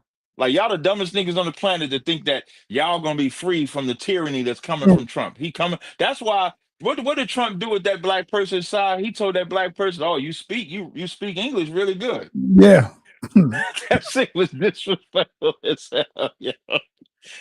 So that's what I think about that. Like black people will be targeted. We've always been targeted, right or wrong, with the Where did you Latinos. get educated from? Like, damn, like you know, where did you get educated at? Yeah, I don't. Are you asking me that? I don't No, understand. that's what Trump was asking him. He said Liberia. Oh, yeah. He Well, was when like, you yeah. look at him, when I looked at it, Captain, I was like, look at this scared ass nigga. Yeah, When he I should was have said looking at him, something. I said, look at this scared ass dude, man. Yeah, he should have said something. Scared to death. Yeah, he should have said something and did not. So that's how I look at that. All right, let me go on over real quick to You say you got two more people, Si? Yeah. Okay. I know you ain't got that much time. Two more people. Okay. Captain, what up, man? Do you have a question for the captain? Yeah, I have a question for him. I just want to ask him a question. Well, what have you seen these days from black men and black women? I'm going to bring this all the way back. Do you think Moses made a mistake by asking God to save us? Do you think that Moses should have just let God kill all of us and then have us be born become like a Mosenite or be born through Moses like he said he was going to do? Nah, I don't think so, because that speaks. We should never wish for the death of our people, no matter how wicked they are, because that one brother that could be spared could be you. Like you wouldn't be here if that was the case. So we got to think about it. It's very easy for us to think that we should all be dead until it's you that's dead. Then it's like you'll make the excuse for yourself, but for everybody else, it's like, yeah, nah, they deserve to die. They don't deserve a second chance. But Lord, I deserve that second chance. That's actually a wicked ass question you asked. No, but the reason why I'm asking the question is because when God said, "Listen, I can make a better people through Moses." Don't you think we might have been a better people through Moses? That's why I He was didn't asking say that word "better" is not used.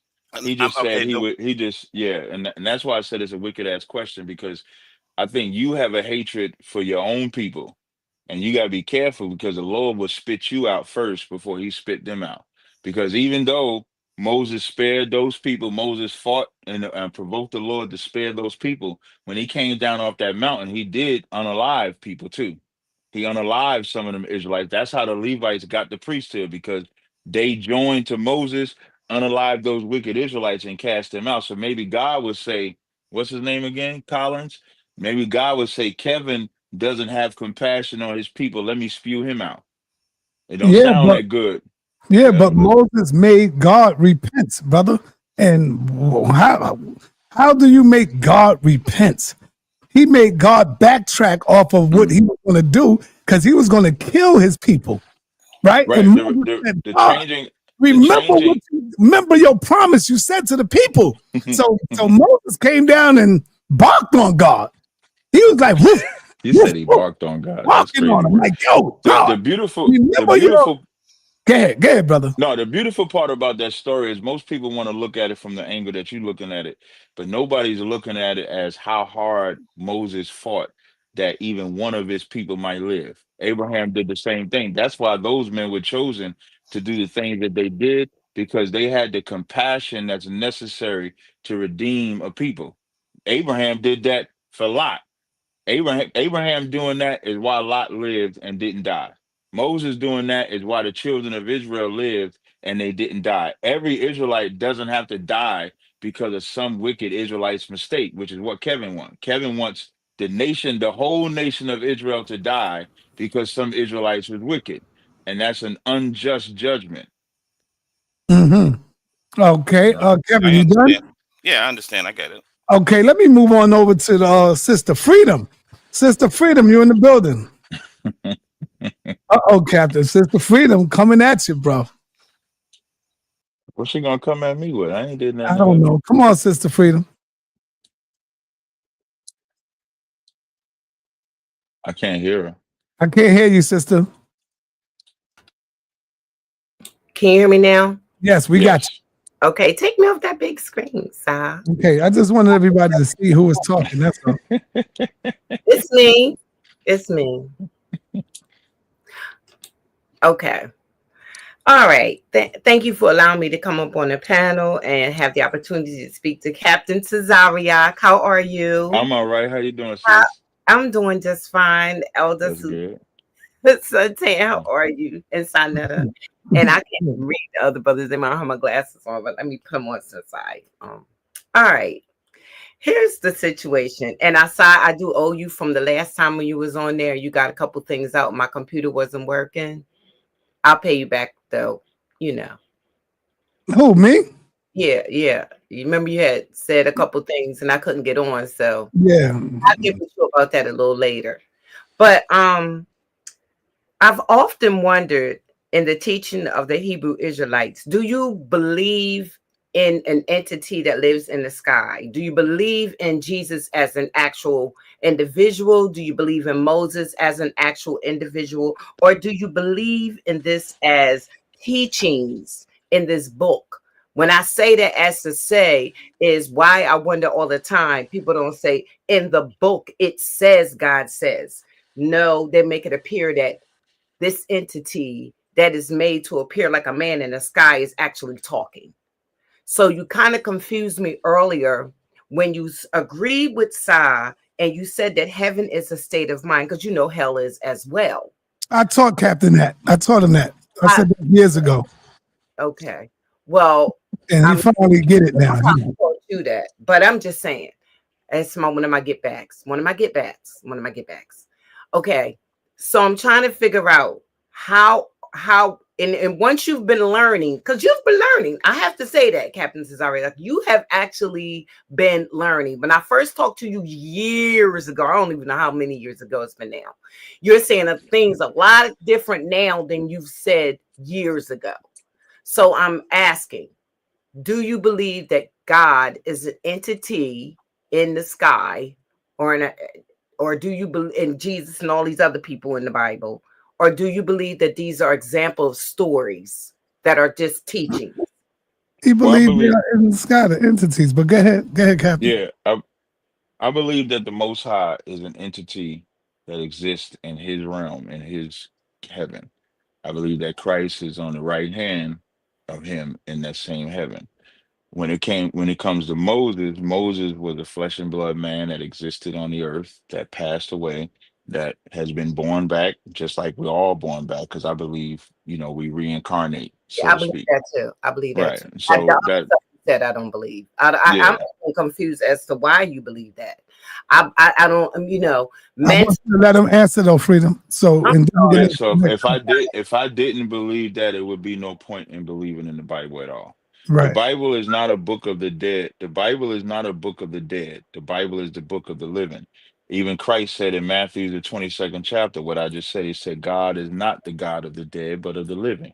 So if Abraham, Isaac, and Jacob, and Moses, and David, Elijah, if those men don't live again on this plane, and I'm not saying with that same name, and I'm not saying who's who, and I'm not talking about that. But if they don't live again on this plane, then we're following a book of dead people, and we shouldn't even follow it at all.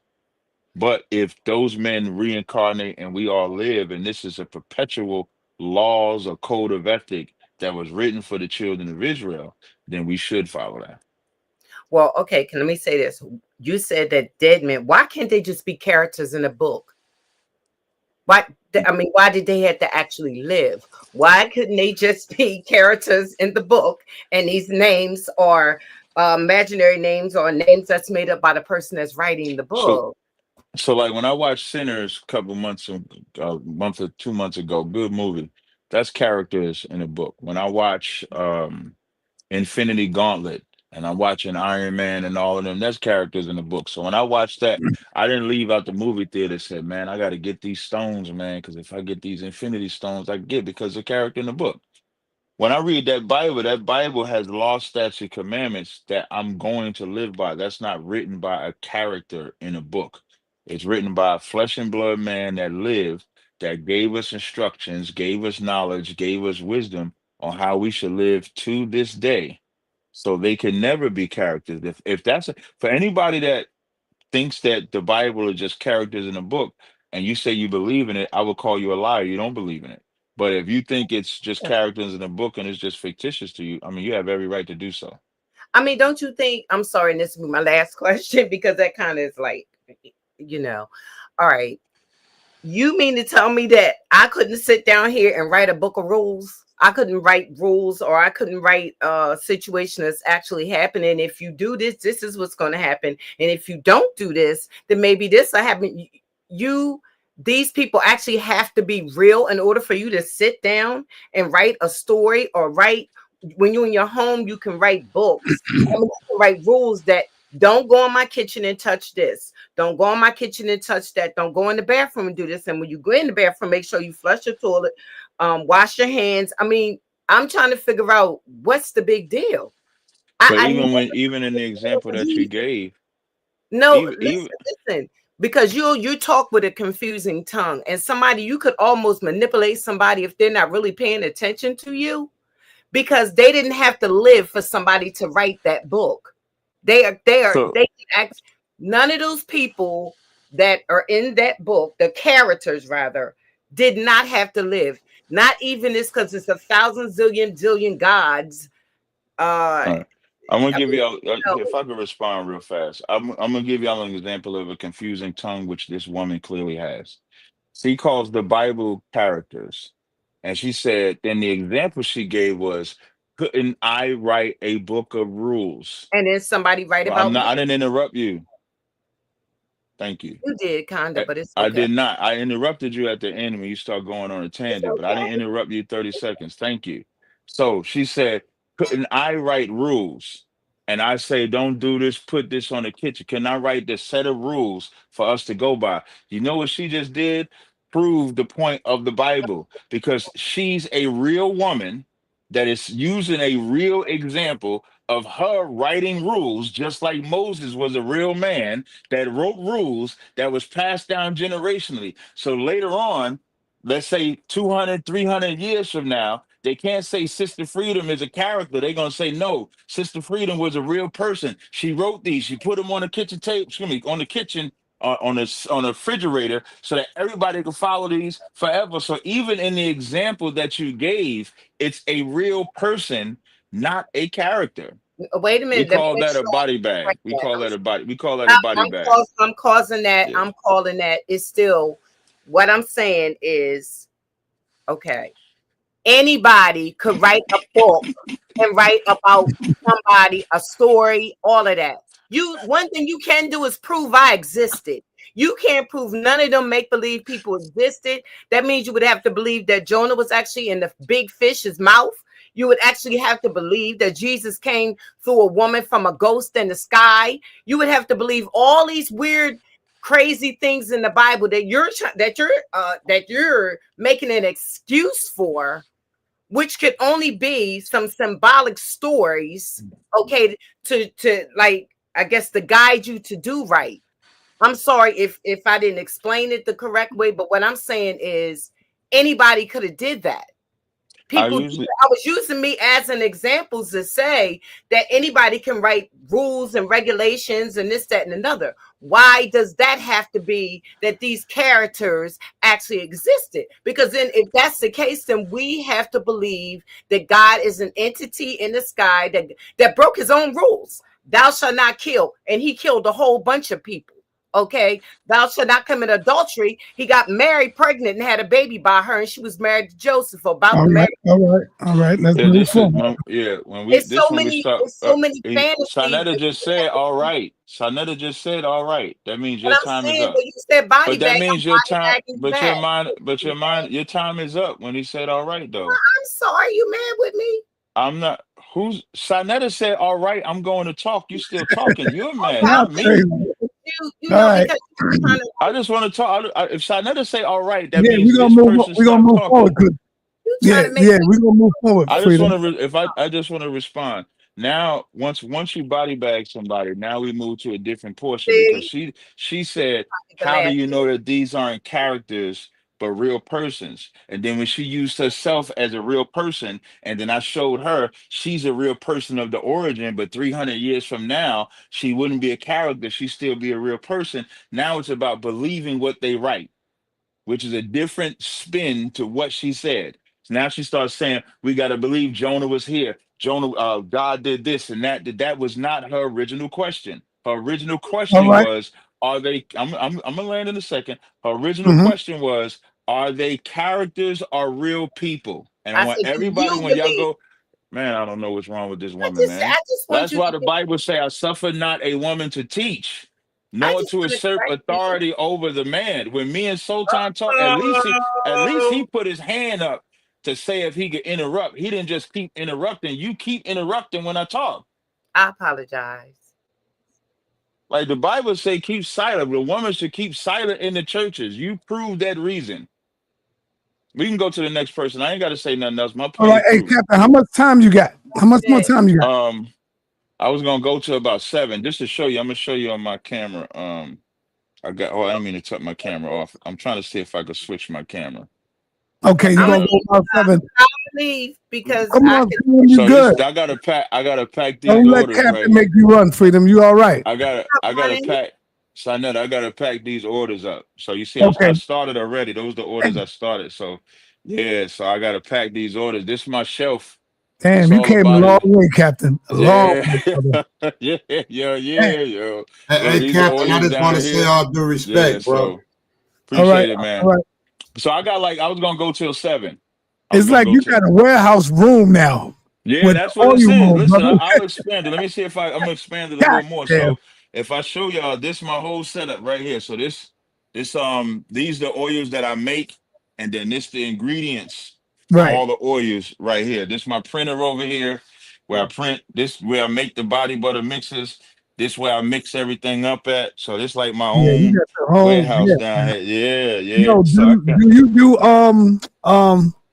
damn, what they call that again? what? Orders like wholesale orders. Wholesale Yeah, I orders. do wholesale. Like, Yep. let's You say know, somebody hold up. Let's say I want to come and I want to make some money. And I say, man, I want to buy 100 oils from you. You do like wholesale stuff yeah, I like do that. wholesale. I was gonna say, there's a brother in California did wholesale with me for a year, and now he has his own body butter business, and I helped him start it. And when Yeah. I do wholesale with him, what I was doing was I was giving it to him with no labels. So he could put his own. I was the only label I was Right. putting it on there Right. was for him to know what the scent was, and then that allowed him to resell it. So I sell it because I'm not a true wholesaler. So I wholesale half off what I retail. So if I Right. sell it for 32, I'll sell it to you for wholesale 16. But you got to buy a lot. I ain't doing that for a Right. little bit. You Exactly. got to Yeah, you buy a gotta lot. do it like that. Right. And Okay. then I'll give it to you labelless and then let them rock out like that. Lemon Jones, what's going on, Jones? Talk to me. You got a question for the captain? Yes, I do. Can y'all hear me good? Yeah, we hear you good. Everything ain't got to be Bible questions. It could be politics, political stuff. I have 2 simple questions. At first, I just want to say peace and knowledge to everybody. I've been following you and Tazaryach for a long time. And I actually do my own research, and I actually fact check a lot of my research by watching y'all. Most High in Christ, brother. Most High in Christ. So my first question is, if that's what my boy loves, South, man. Going to Tazaryach when he said that about the sky cracking and all that, if whether he believed it or not, he bounced around a little bit. I just want to know if God, what was God doing before he created man? I don't know. Yeah. What type of retarded? That's a crazy ass question to ask me. I wasn't with him. I'm just saying they documented everything that you still don't know now if it's true or not, and you follow that. So one other question, no disrespect. Wait, hold on. Let me just finish. First of all, I answered the question that I do believe that the sky gonna crack. I've never said I haven't. Never said I haven't believed that. Second, what's documented, it says in the beginning God created the heavens and the earth. You're asking me what was done before that. There's no document of that. So how would I know what he did before that? Got you. Cool. You're right. I was leading that into just saying, if God is all knowing and all, there's no documentation of God before he created man. So what was he doing before then? That was all. But then the second question was, you said following these people from the Bible, you said if they aren't resurrected, then that would mean that you guys are following the Book of the Dead. So that means you're basically following the Book of the Dead because they haven't been resurrected yet, correct? No, they are resurrected. I don't know what you mean. Do you understand?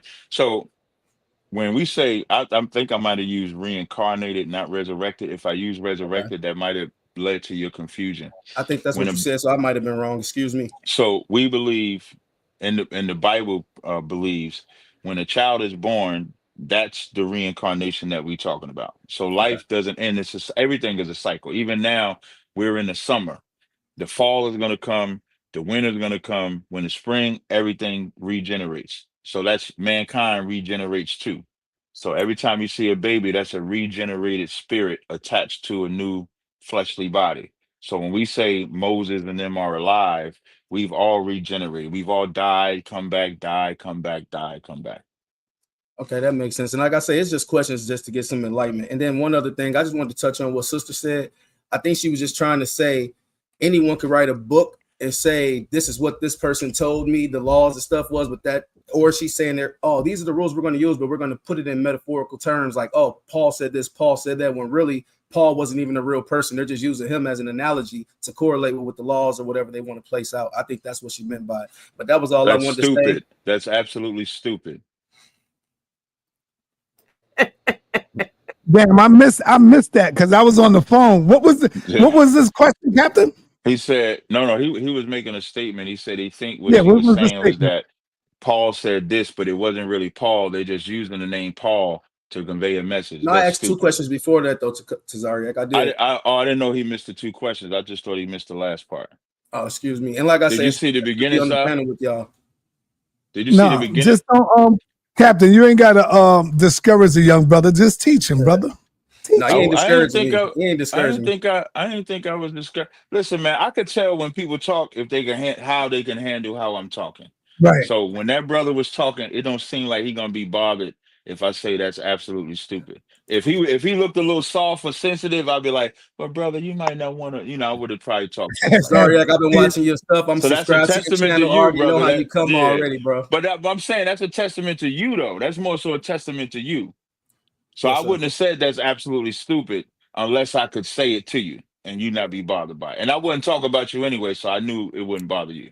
But just in case you didn't hear the question, Sa, before I leave the panel, I had asked them, until they've been resurrected, because as he said, if they haven't been resurrected, they're basically following the Book of the Dead. And I was like, well, until they've been resurrected, you've been following the Book of the Dead. And then I had also asked them, I was like, what was God doing? Oh, you did hear that question because I think you laughed at it, Sa, when he said no. Yeah. So those were my only questions. The question in the chat. Right, hey, Captain, I gotta stop. I gotta move on because you're going at 7. That question on the screen. I have a question for you. Right. The question on the screen, I answered it already. Go to 2nd Ezra 14 and 35. When it says, after death shall a judgment come and we will live again. That's 2nd Ezra 14 chapter 35th verse. You can give me the next question. Let me move on because you got to get up out of here. Let me go to Asar M. Khan. You got a question for the captain, Asar? Yeah, I got a question for the captain. Matter of fact, no, Shalom, brother. Hey, shalom, brother. Man, you're inspiring people right now. So let me ask you, who is your favorite go-to prophet and why? What does he bring up? That's a good question, brother. I like that. My favorite go-to prophet, we're gonna take Christ out of the equation because of course Christ would be like the best, right? So outside of him. But my favorite go-to prophet is Elijah. Elijah in the Bible battled 450 prophets of Baal and talk shit. If anybody reads the battle, when they got, so the battle is like they got to make their God call fire out of heaven, or Elijah got to make his God call fire out of heaven. And when they wailing and trying to do that, Elijah talking shit like, where's your God at? Maybe that nigga sleep. Maybe he on the journey. Maybe he don't hear you. So him talking shit like that, I embody that. So when I'm battling, that's kind of like the mode I get into. So I would say Elijah is like my favorite. And this ain't to take away from the prophet. When you talk about when I go to battle mode, that's the first prophet that I think about besides Yahushua.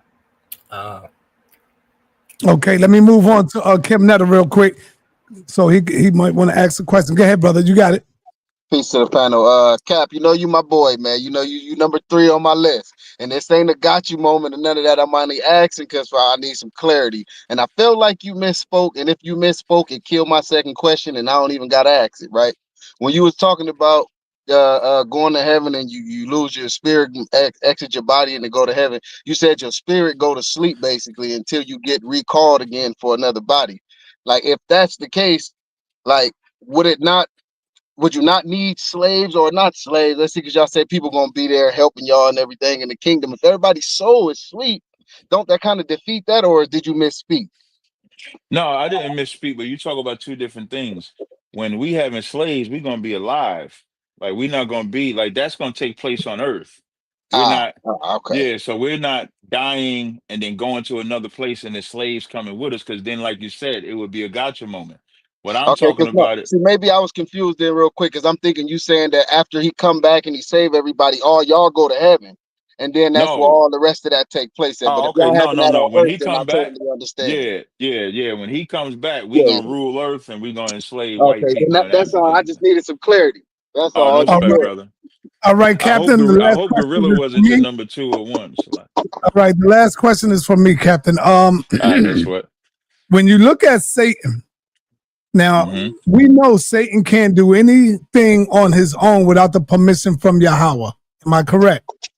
Correct. Satan follows Satan. I could pull up the I got the I clips. agree. I agree with you though. I say So yeah. wouldn't Satan be the best servant of the Most High, even more better than the Israelites? Because Satan kills, he follows orders, he don't turn down none of the commandments of the Most High. He does everything that the Most High do. He is indeed a hitman for the Most High. He was sent down to earth to handle the earth business, according to you, Captain. So wouldn't Satan be the best soldier of the Most High, brother? Well, Over Israelite? I can't read a verse that says he's the best soldier, but I will say that Satan is obedient to the Most High. So I would why do say, you hate but Satan? I don't hate or love Satan. That's kind of like an emotional thing. I just don't listen to him. I don't. There's not a hate like the angels. Satan is not something. Angels is not like a hate love like that. I just don't listen to Satan. But if So Yahweh puts him in position for you to listen to him, to rule the earth, brother, why Yahweh not don't. The listen Most to High him? don't put the Most High don't put him in position for us to listen to him. The Most High puts him in position because we did something to disobey the Most High. And so now, once we recognize that fault and correct ourselves, then Satan can't do anything to you. Like so, but I want to address that love-hate thing. Yes. Loving and hating Satan is emotional. Satan is doing his job. I would more so be concerned with what I did to offend the Most High, that he put this demon on me or that he put this angel on me to punish me. That's the most important part. It's not about loving. But isn't God emotional? Because God said, I love you and I love my sons and I love my people. So God also deals with emotional feelings as well. Because he said he's I love. never said I don't. I never said I don't deal with emotions. But when Oh, it comes to Satan, I don't love or hate him. The reason why I said that's emotional because he's doing his job. I'm not going to get emotional about him doing his job. I can get emotional about my love or hate to the Most High. If I'm disobeying the Most High, I know He's going to see it as hate. If Satan is doing his job, I'm just not going to obey him. But I wouldn't go out and just say I'm never going to say I love Satan. I ain't gonna say I hate him, but I ain't gonna listen to him.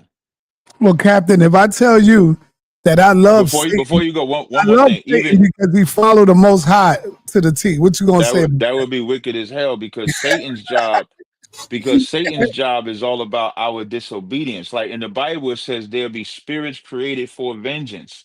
So if Satan or any angel of vengeance is coming, it's for your disobedience. So, Mm. but what I wanted to point out in Jude, even Michael didn't bring a railing accusation against Satan. He said, the Lord rebuked thee. So if Michael can have that respect to say, the Lord rebuked thee, so he's not calling Satan evil either. And so I'm not into the whole evil or bad. I'm just not going to listen to Satan. I got you, brother. All right, you can close us out, Captain. Close I us out. appreciate it. I appreciate it, man. So welcome to, I ain't did a live load. That first of all, that was fire. the way sa.neter edited the interview, but even doing the interview, when we was down there, it was like that old feel back in like 2014, 2015. We used to be out on the street. I want to big up my big brother sa.neter and the whole HOK. Make sure y'all subscribe. Make sure y'all follow. If y'all in the Chicago area, I'm gonna be in Chicago this coming Monday. Well, I'm getting to Chicago on Monday, but that Thursday we're gonna be in Chicago for the Midwest Fire Weekend. Commander Jenny Hanna is gonna be doing a lecture, which I'm just trying to find it real fast. Commander Jenny Hanna is going to be doing a lecture August 1st as from 7 to 9 at 9909 Roosevelt Road, Westchester, Illinois. It's called Are We Done Yet? He's going to be covering the history, it's going to be the World War III, what's to come. Is Israel going to attack again? Is America going to back them? Is Iran what they're going to do? And we having our cookout and we having our that's gonna cookout be that fire, Sunday. brother. That's gonna be Yeah. bad. Yeah. If And we having I pay for my ticket, I'll come. I'll pay for your flight. You Hell find yeah. out how much the flight. Find out how much the flight is, and let me know. Brother, if y'all get my Find flight, out how much. Yeah, find out how I much would the love flight to is, film man. that. That'd be awesome, brother. Yeah, you find out the flight. If the flight ain't too expensive, I'll pay it myself. So All you just right, find all out what right. the flight is. I got you, and I appreciate it. So shout Yes, out to sir. sa.neter. Shout out to the chat. Shalom. Peace. Shalom, brother. Peace. Peace. All right. I see my man was up in here and he left. Moses 777. He wanted to get at the captain. So when he seen captain was gone, he exited out. That's all right. All right, my sister Freedom. Did you learn anything? Hopefully you got something from the captain. Absolutely right. You said not. Listen, no disrespect to the captain. And, you know, if he wants to throw the woman stuff up, you know, that's just his thing. I'm used to that. It's been so many years. But it's clearly that the brother understood what I was trying to say. And I also said stories from like, just like the Three Pigs or, you know, whatever we look at as fairy tales, you know what I mean? They all have a message with them. That's what I was saying. It wasn't that I was saying like I could write rules down in my house. Yeah. But when you do stories to be for the teaching of the rules, you see what I'm saying? I think that most people could do that. You got to think of when these books were written, how they was written, why they were written, and the symbolic stories that came along with this, you know, with the explanation of the stories. That's what I was saying. So all the body bag stuff, I just couldn't understand. I mean, you would have to believe, if you're going to say you believe in the book and believe in the different characters, then you have to believe. And here's the other thing. You have to believe everything that happened with him. He said it's not a book of the dead. Okay. Now, But I got some pushback for you, Sister Freedom. But everybody in the book died. Well, here, I got some pushback for you now, Freedom. Wait a minute. And even if you believe in reincarnation, this life right here that I got right now is gone. So this life is dead. So if I come back again, that's a new life. It ain't me. Nobody's dead in the Bible. That don't make no sense if you're gonna believe that these were real characters. Okay, so hold on. You know I got pushback for you. Are you ready? Are you ready? You used to be, or you still are, a Muslim. That's personal. Do you feel the same way when it comes to the Quran?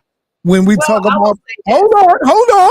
When we talk about Allah, Isa, Musa, and all these other characters, do you believe that they existed or was they play?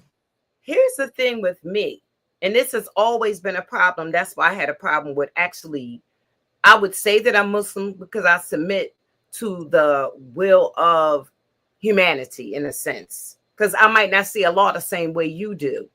I might see a law as all law, the laws of humanity. I might not be looking at it the same way you do. So that's really hard for me to answer for you because I am a realist when it comes to different situations. So I can believe in the structure of the story and what I get from the story. That doesn't mean I believe in the character. Do you understand what I'm saying? But the author's writing it, he's writing the characters, and he's writing the examples of what happens if you do or you don't, or what you might get and what you might not get. So I can accept the story in a sense, you know what I mean, and make my analogy of it, but that doesn't mean I believe in the characters.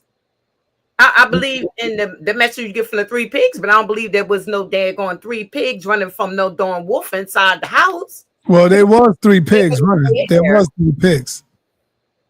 Yeah, you can see it in the story. You'll see the pigs running.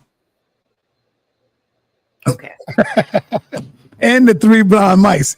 There was 3 blind mice. You can see it in the story. All the stories does have messages. Yeah, somebody asked me earlier about Jabari. Shout out to Jabari. They asked me what's up with Jabari. I spoke to Jabari today, and the brother is very happy. He locked it down. He's very happy. And what's going on?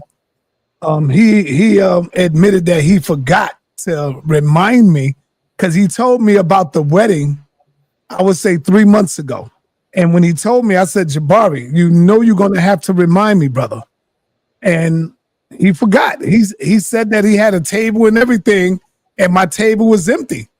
And I was live with Gorilla Hebrew when he was getting married. Then I saw it on the chat. They was like, yo, sorry, you ain't at the wedding. And I looked, and I was like, damn. And I texted him right away. I was like, yo, damn, Jabari, you ain't tell me about the damn wedding. And that's how it went down. But anyway, congratulations to Jabari and his wife, his newlywed. And so, do you mind if I ask a question for Sister Freedom? Yes, go ahead, brother. Just say thank you also, brother. Yes, ma'am. Brother Lemon, because it was clearly that you understood what I was saying. So there was no body bag. It was actually just like, okay. I disagree with the body bag part, It definitely was not. But if that makes him feel good, that's my brother. He can have that. I follow a lot of this stuff. I just don't subscribe to no doctrine. I used to be really not a whole lot, but during jail, I got into the Egyptian stuff. Like I got Egyptian stuff all over me. Like I've been into that stuff at first, but now I don't subscribe to anything. But before you ask the question, let me let everybody know, because they confused. I thought Jabari was already married. Jabari had a divorce with Dr. Anika. They got a divorce. That's what I was going to ask. I was just waiting. Yeah, so they had their divorce already. And so people get together, people separate, people realize that it's better for them to separate. So, I mean, come on, man, it's human nature. There ain't nothing bad about that. If you feel that you need to separate and y'all can live your life happily ever, so be it. They still friends. I believe they still good with each other. But they had a divorce and he got remarried. And I think his wife is carrying his seed right now. So I just had to throw that out there. Go ahead, brother. Ask your question. Okay, Sister Freedom, you were saying in regards to the Bible, the characters could have been actual just characters, right? Yes. So I take it, do you believe there was an actual man, Jesus Christ, or whatever that may be? Absolutely not. I believe in what that character stands for. You understand what I'm saying? Because I'm sorry. I'm sorry for cutting you off. Excuse me. What I'm saying is I believe in what the character stands for. If the character stands for justice, equality, peace, whatever, I can agree to that. I mean, just simple like he had 2 pieces of fish and fed how many ever people.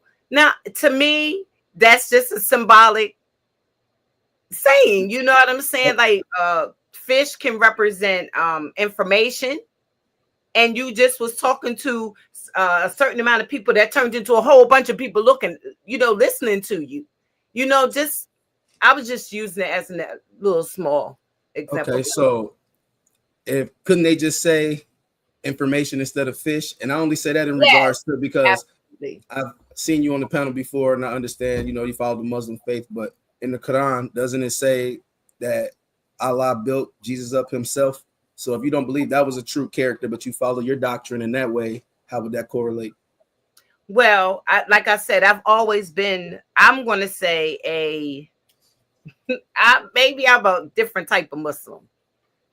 I'm not, I don't know what, there was a time in my life where I was fully garbed, niqab, but you grow and you put childish things away. I was always one who complained during my whole 28, 29 years of Islam. I was a complainer. I was like, well, this don't make no sense and that don't make no sense. So I don't know what, No, no matter how we interpret it, though, the book is still the same, correct? Well, I guess it's the same, but I always was a complainer. So I'm just going to leave it like that. I just say that to say because one can take what they want from the book and like how you say, I look at it this way, I look at it that way. But if you look at the book in the whole, the book says the same thing no matter who's reading it. You know what I mean? So well, that's why it's like, I'm sorry. Go ahead. You're fine. Go ahead. This is like you saying Eve walked up to a tree, ate a piece of fruit, and talked to a snake. Well, we know that Eve's a representation of nature or whatever the situation may be. She walked up to tree represents a nation, a family, or a tribe. Fruit represents knowledge and wisdom. The snake is Nakash, one who comes with information. So she's actually talking to a person.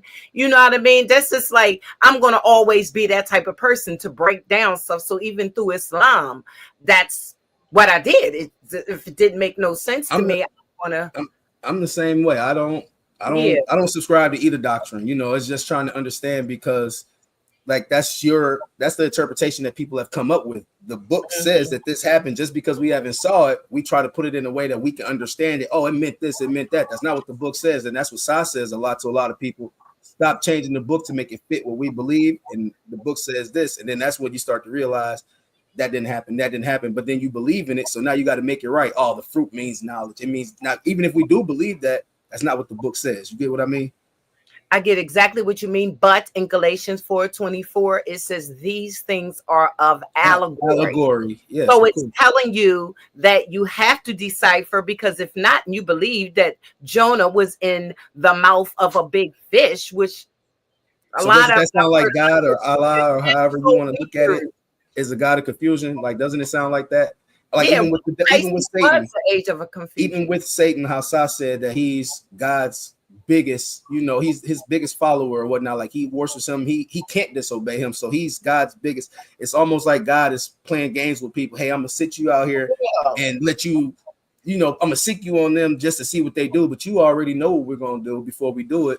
So it's almost like Hunger Games. Let me throw him in the pit with this pit bull and see who can run around the fence the longest. That's what I get from it. So it's like it doesn't make any sense because he can stop. Like right now, even with Tazaryach, if he didn't have to leave, I was going to ask him again. When Sa asked him, like, hey, is he doing God's work? And he's like, yes, but I just don't listen to it.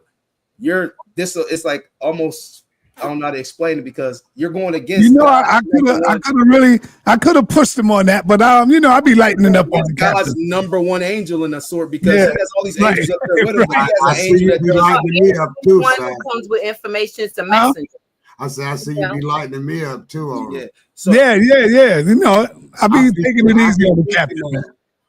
You do, you really do, Sa. Captain, I must say, he start the run when he catch something, he'll catch what you're saying, and he'll try to, and then he'll get up out of there. Yeah, I'm done. But then sometimes he come with a lot of, he come with a lot of information and stuff. It's just when you put him in that corner, he gonna turn into the Hebrew Israelite. Yeah. Hold up, Frida. When I see brothers like Jones, man, it makes me feel good because I see he's listening, and he's listening to what I be saying and teaching. And it's a good thing because once he get the message, he gonna pass it on to his buddies and his friends. How do your peers look at you when you talk about the Bible or something like that, brother? Do they look at you like, oh man, you crazy, or do they listen to you? It's so crazy because to be honest, I don't dwell with a lot of people, but the people I do dwell with, they're not even so far into this. Like when I'm watching stuff like this, they like, oh, here you go. Like they called me about an hour ago. What you doing? I'm watching the debate. I'm trying to get on the panel. You still trying to get on the panel? Yeah, I'm trying to get on the panel, So like they get it, but they just not as far into it. Like I started this stuff in prison. So like I sat back, I do my own research, even I'm into political stuff too. Like I've read Hitler's book. I got it sitting over here, so I'm into everything. So I just take my own research from what I get, and then I go research more on it. But I also don't just take that because I understand the interpretation I get from something might not be correct. My interpretation only going to be as far as my knowledge. So I come on here and I watch y'all, and then I take notes, and then I put that with what I got, and then I try to find the median in between if I can, do some more research to fill in the blanks. And that's how I come up with, my thesis on a lot of things. Hey, Sister Freedom. Hello. You all right, baby? I'm fine. I'm always fine. That's good. I just let people be where they at. That's what you're supposed to do. And I wasn't challenging you either, Sister Freedom. I just like insight on, I'm fine. You listen, I have gotten so much from Islam. I learned a lot from Islam. But like what? Like what? What you learned from Islam? Well, it's more of the cleanliness part. I learned a lot from Islam. I learned a lot from Islam. Like what? Come on, give me something. Everything about Islam to me was really beautiful. That I learned. That I telling me what you learned. But wait a minute. But when I started learning things that bothered me, and I don't want to go into an Islamic conversation because it just ain't gonna be proper right now. Because of the things I learned, I might not say nice things. But when I was into Islam, the cleanliness, every praying, and everybody around the world is praying at the same time. It taught me to respect my man. It just a lot that I learned from Islam. It taught me how to lower my gaze. If you see what I got on now, it's not. That's discipline. It's a lot of discipline. You don't have to do that. You know it's a lot of discipline. And on all parts of Islam. Hold the up. Nation. Wait a minute. Something ain't right.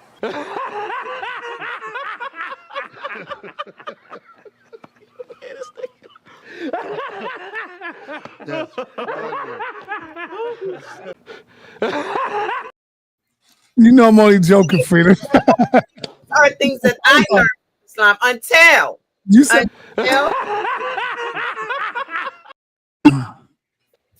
You said cleanliness. Yeah, when I say that, right? Cleanliness is, you got to stand. I learned that from my mother growing up. I learned all of that. You learn how to clean, but it's a difference. I learned hygiene and all of that from my mother. Religion. It's part of the religion. That ain't got nothing to do with but I'm saying I learned that before I got in. No. Before I got into any religion, I already knew about the cleanliness part. I bet you when you pray now, or if you pray at all, you don't do all that. You don't do voodoo before you pray. No. Islam taught me a religious form of their religious form of it though. Yeah, their religious form. That ain't got nothing to do with me wake up in the morning, taking a shower, brushing my teeth, all that I got to do in the morning. Don't got nothing to do with that. It's the voodoo. Everything that goes. I don't want to get indignant and personal all, online, but it was a lot of things that I learned from Islam that's going to always be with me. It's going to always be with me. I got you.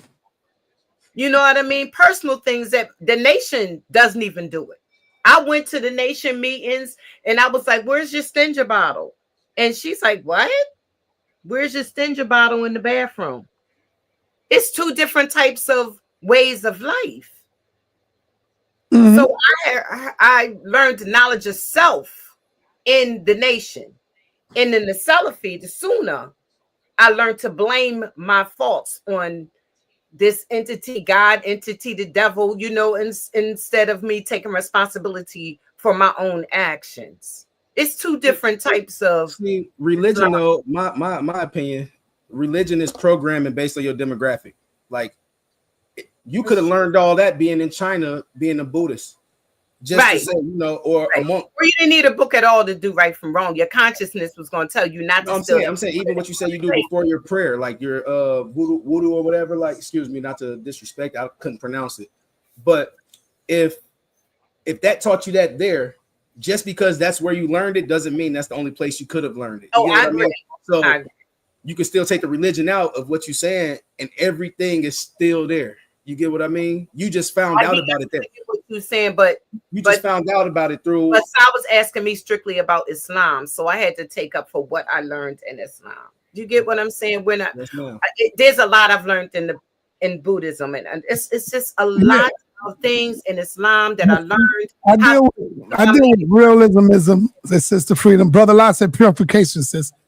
So I deal with realismism, and the Most High don't care. And Allah do not care about no voodoo. All of that is man-made up stuff. Allah don't care about that. Because when you read in the Bible, Allah he plays with doo-doo pies. He plays with doo-doo pies.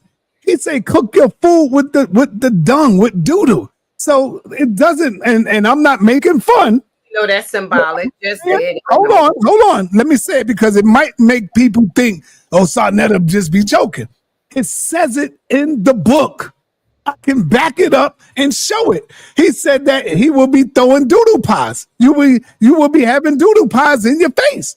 If you disobey him, you will have doodle pies. So the Most High don't care according to the book. According to the book, that that's all man-made stuff, y'all. Voodoo and all that. As long as you clean yourself, and it doesn't matter how you do it. You wash your hands, you rub your feet, you rub your elbows, and you get your ears, then you get your head and all of that. Come on, man. That's just man-made. I'm gonna tell you why. Because these things are for your state of mind. When you say that Allah does not care or God does not care, God is here. It is how you feel about yourself when you do these things. It doesn't, it's not you don't have to be thinking of when I was in my full garb, I had a different form of respect. When I do voodoo, when I do things of this nature or do the things that I've learned, I had a different respect for myself.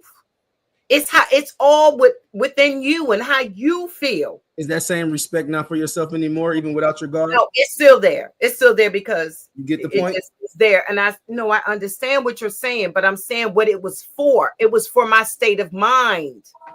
You see what I'm saying? It was for my state of mind. So if another person doesn't relate to that, I don't know how to make them relate to. Now, how I feel, do I sometime go in myself and say, what are you doing? Robin, come on. You got to get back into this, get back into that. How you feel? Yes. Sometimes I feel bad that I'm not still doing what I was doing in Islam because it was good for me. It really was. I don't know how to make another person understand that unless they're actually doing it. So you saying that knowledge your growth took you away from what you was doing? No, it's all knowledge to me. It's all knowledge to me.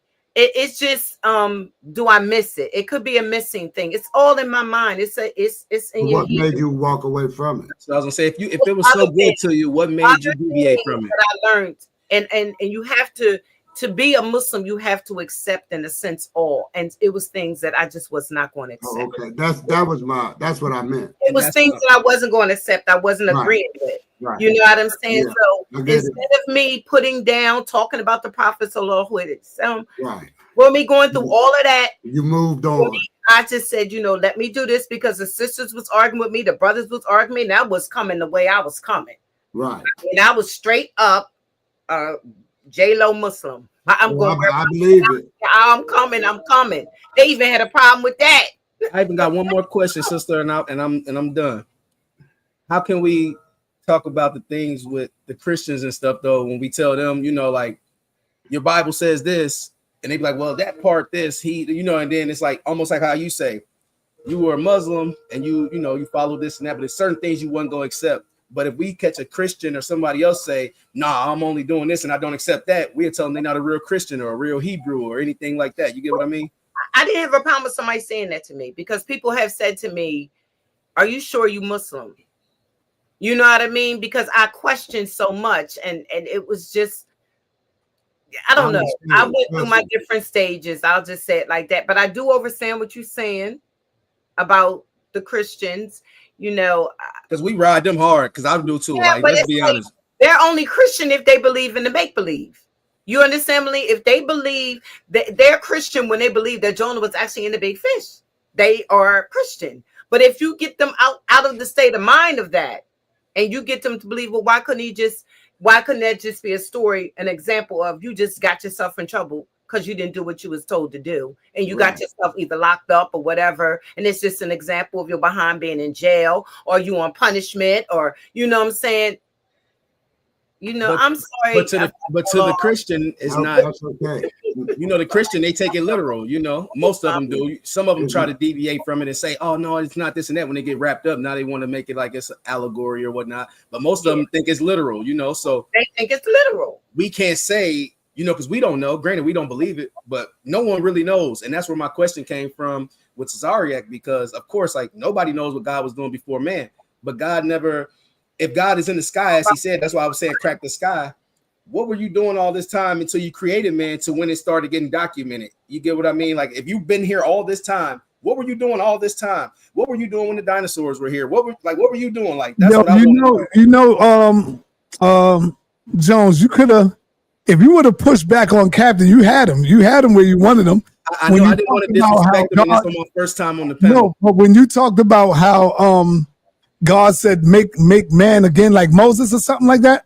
Yeah, because he said if these people, because she said they're not true people, they're characters, and he was what did the scripture say? I'm saying, what did the scripture say about that? I didn't pull a scripture.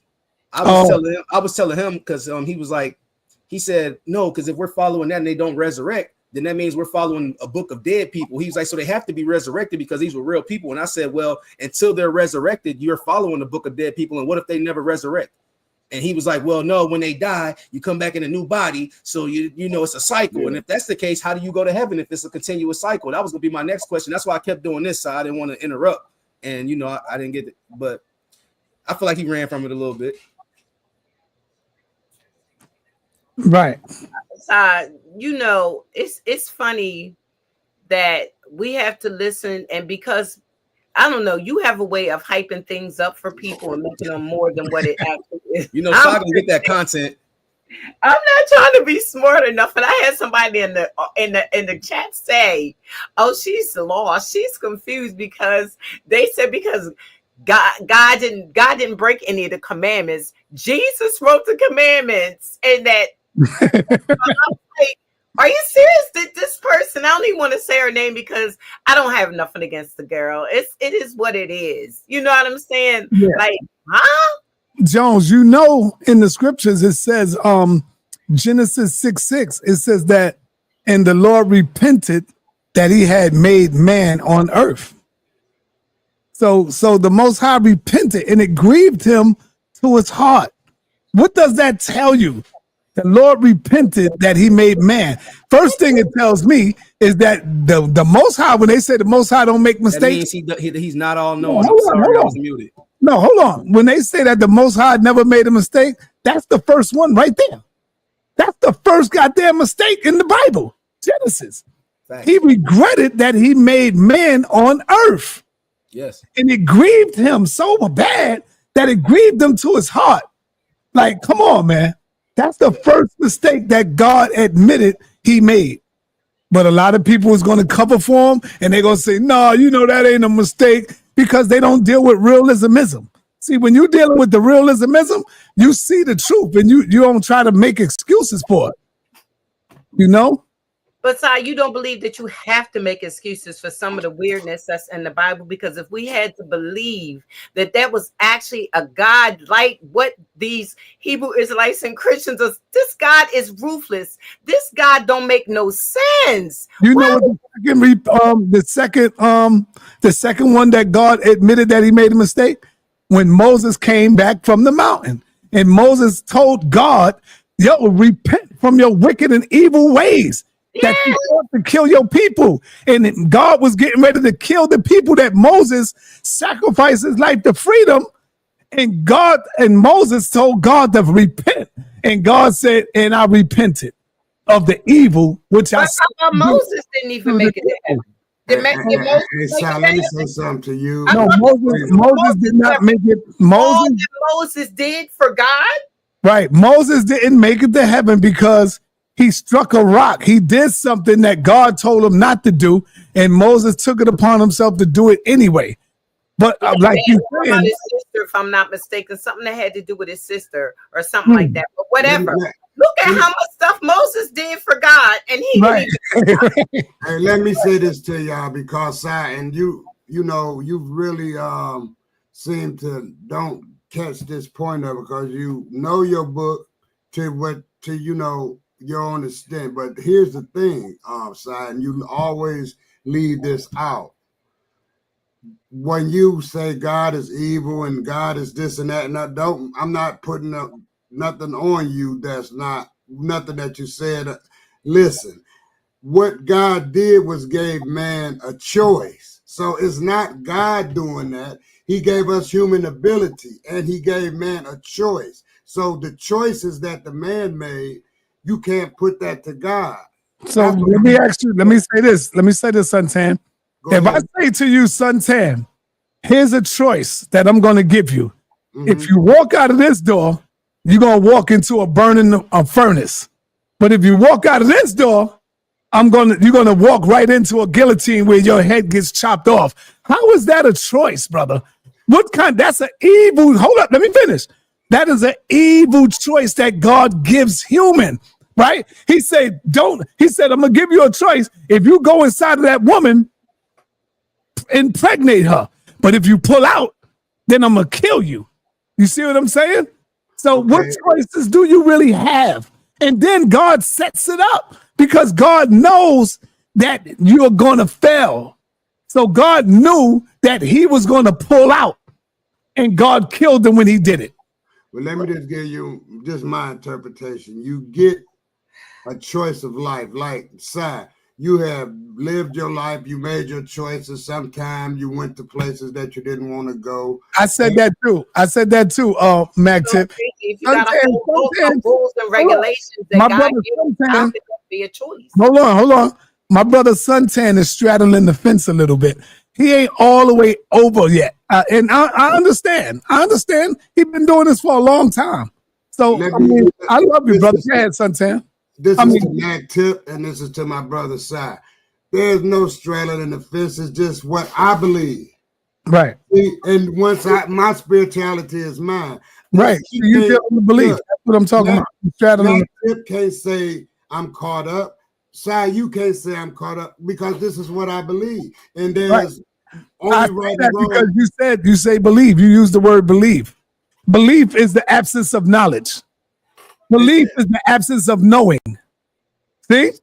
Let me go one more time. Yeah. My spirituality is personal, and it's what I do to my. So everybody got a choice. You have yours. Mac Tip have his.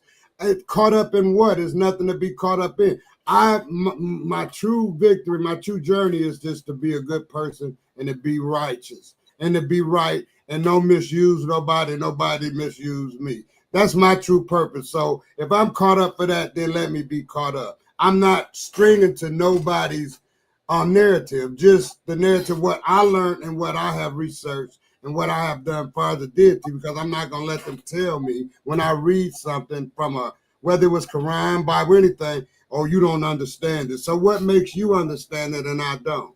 So that's why I go with that. And I really appreciate you, Si, because you can push somebody to the limit will make them research. And that's what you got to have. So I rest there. You got to have research. Other than that, you blind leading the blind. Well, I got to say this, and I know a lot of y'all might not believe this, but to me, Captain Tazaryach have become, I would say, my third. He's on my top 5. Let's say he's on my top 5 debating list. He's on my top 5 debating list. I put Captain Tazaryach at number 3 when it comes to my debating list. Of course, I put Jabari as number 1, and Captain Tazaryach is in there as my number 3. Well, who number 2? I reserve the right. So I'm gonna say mine. For me, I know who you're talking about. Who's my number 2 right now? Nepal is mine when it comes to debating. She gets number 1 for me, and I'm not saying that because she's a female. I'm just saying it because over Jabari. Well, they kind of a tie. Oh, okay. You have your right. Yeah, that's cool. You know what I'm saying? But you know what I'm saying? There's a lot of good debaters that have come on your channel, but not being. Yes. One other thing, when you said that about in Genesis 6:6, when he said that he regretted making man, and he also said, I made man in his image.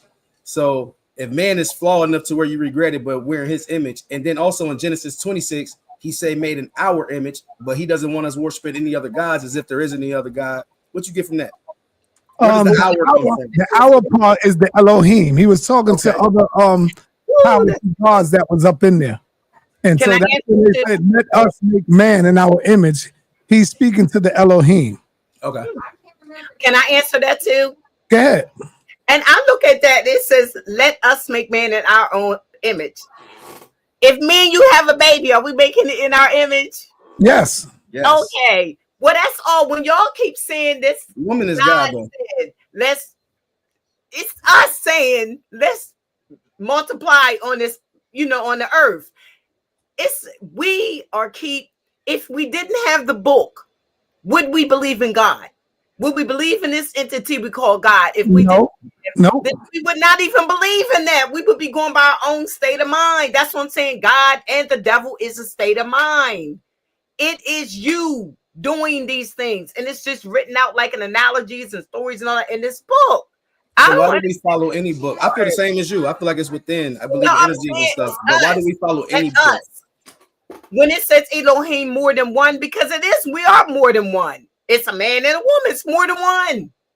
I don't get it. It's like, I don't know why it's so hard to understand that you are a particle of nature. Just like any other thing. Any other thing is a balance. You can do good or you can do bad. Everything in this world has balance. It's good to know that you're learning, Sister Freedom. You're learning from what I've been saying. I knew you was going. You want to go there? Do you want to go there? Come on, Freedom. Everybody know I've been saying this, that we are the God of this world. We are the devil. It's okay, y'all. I learned from you. I'm gonna make it easy. I learned all this from you. It's all right, though. I mean, that's good. No, that's not true, right, Elder Suntan? It's not true. Right. Say that. Would you That's call right. Would you call the Holy Spirit the woman in that Trinity? Absolutely. There we go. Absolutely. Yes, I would. That's right. Yes, I would. And yes, she is the first entity, the supreme being that was worshipped first. And you know why? She's the bringer of life. Father, and it's not no Spirit.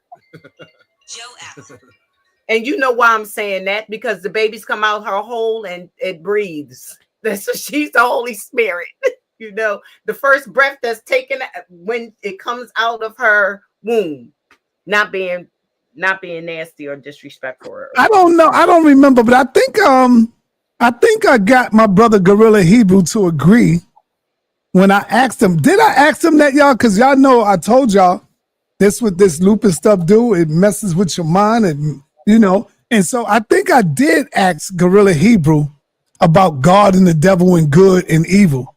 And he agreed with me that we do have the devil in us and God in us.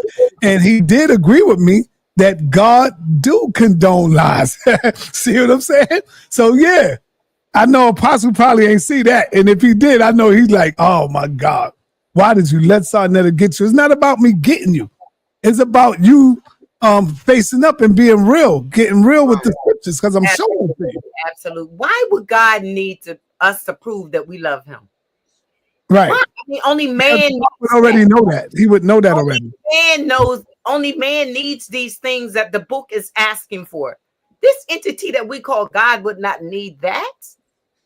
I told you, listen pretty good. When man wrote these scriptures, he was writing it into thinking about man's personality. Yes. He was thinking about us. Oh, I taught you a lot. I taught you so much. So when he wrote the book and he started talking about the devil, he's talking about man. When he wrote the book and started talking about God, he's talking about man. He's talking about us. When he said, I create you in my image and likeness, he's talking about us. Yes. Because what is the image of God? Us, right? When you look in the mirror. And then what about the likeness? The likeness is all the other stuff, the power, the energy, the force, the intelligence. That's the other stuff right there. You see? The consciousness, if that quarter is on that table, it's not yours. If you take it, you didn't need no book, no God, no nothing to take it. Right. There you go. There you go. Sister Freedom, would you say in a relationship, you and the man teaching your children, you write these books because these books are giving moral codes of what and what not, of what you and your husband have learned as a couple. But at the end, the Holy of Holies, the last teaching is like the African says, nobody knows. God doesn't have time to be busy with us. So that God that we all worship, it's going to have to come until that time. We got to do for us. But you can have that, like they say, you can't be perfect, but you can strive for perfection. You can believe there is a creator. We may not know him on a personal, but we can have that fifth sense or that sense to say it's something that made all this. It's something. It's something that we cannot comprehend. It's too large and too big for us to call it he. That's like putting it down. That's true. Or call it she. It's like putting it down.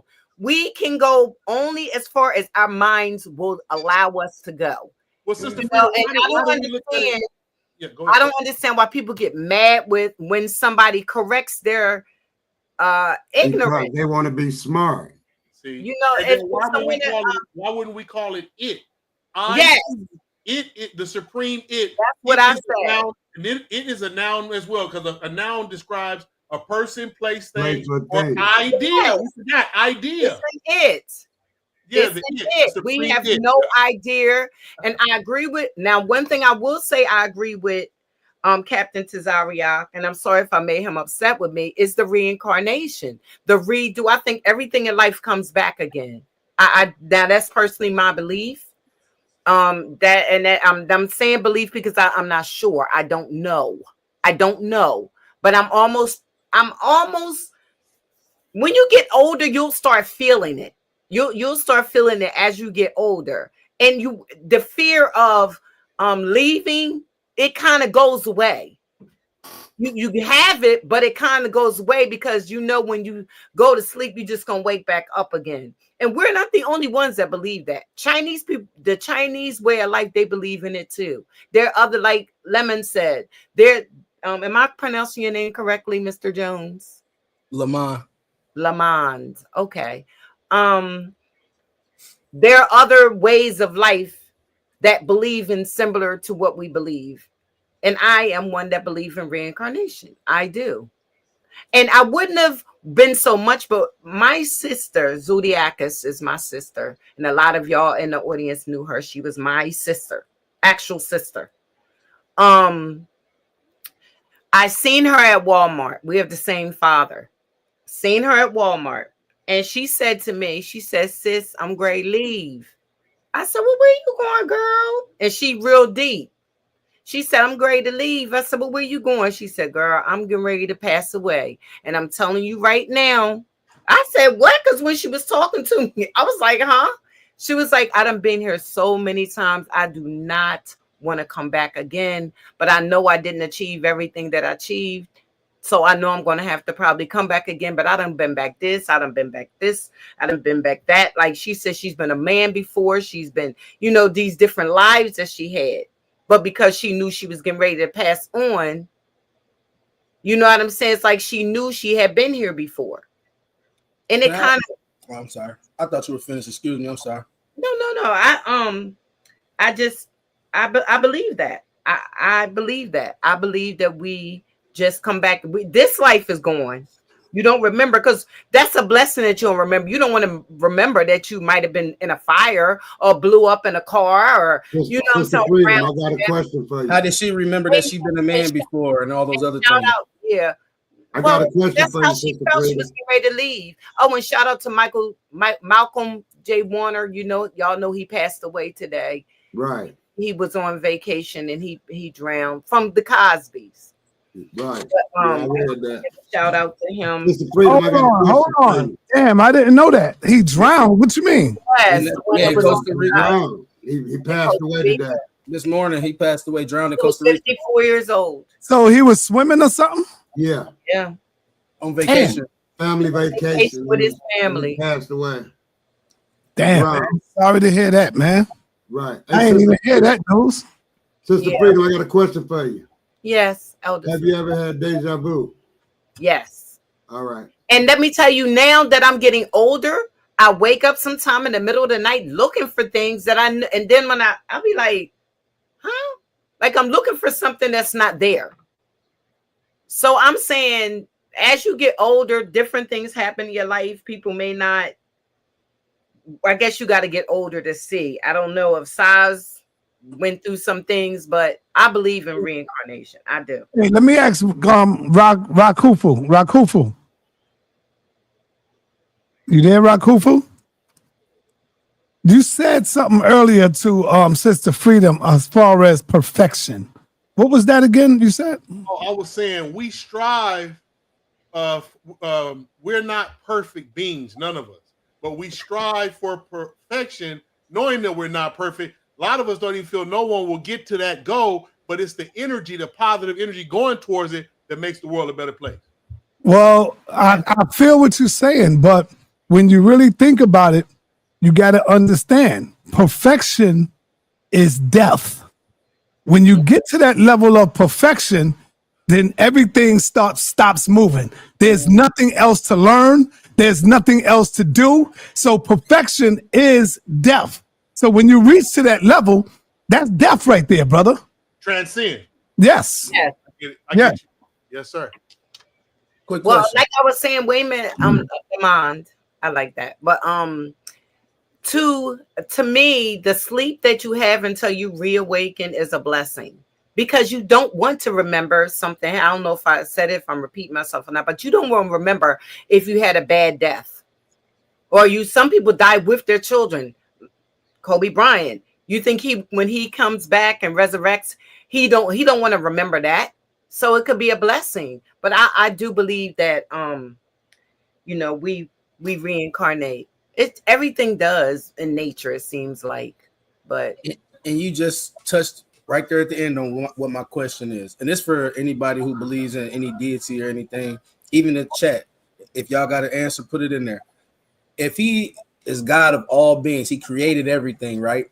Is he only governing the species of humans? Because what about the animals? Do they go to heaven? Do the bees go to heaven? When we reincarnate, are we just special? Like, oh, we reincarnate and we come back.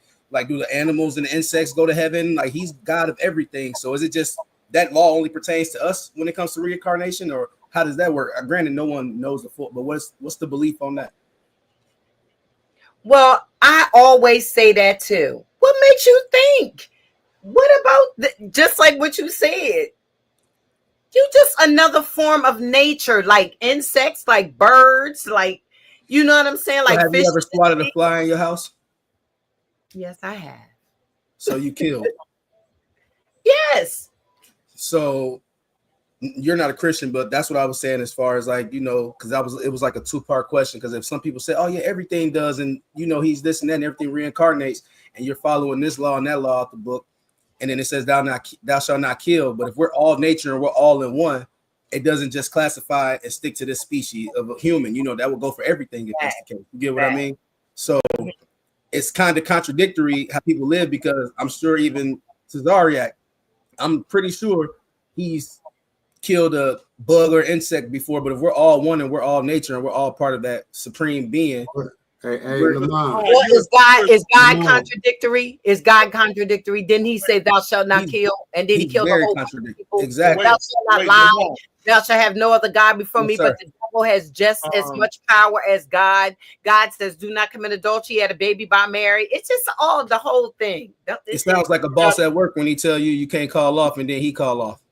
Right. Yeah, but Lamont, you got to remember, if you ask Captain Tazaryach that, he's going to tell you all those animals were put here to please man, and that's it. Yeah. But here's another thing. There's no way you can be non-murder, like Brother Larry, sa.neter used to have on here, Brother Larry. We all are killers of plants kill everything. We all eat everything. And so everybody's a killer. And that's the point of what I'm saying right there. So it automatically right there, by that even being a commandment, knowing there's no way for us to even survive on this planet without killing. Like, how can that be a commandment? Let me cancel you out, right? Let me cancel that out, what you're saying, by saying that everything is not created in his image. See, that law, it constitutes itself. So when you say that thou shalt not kill and you to kill a fly is not in the image of God, as far as the narrative is concerned. So but God didn't say don't kill nobody in my image. He said thou shalt not kill. No. That's what I'm saying. And then I'm not gonna push back against what you're saying, because that's how you think, and I'm not a judge. Everything. However, I want to let you know that it's certain as you grow and wisdom. How old are you, sir? 34.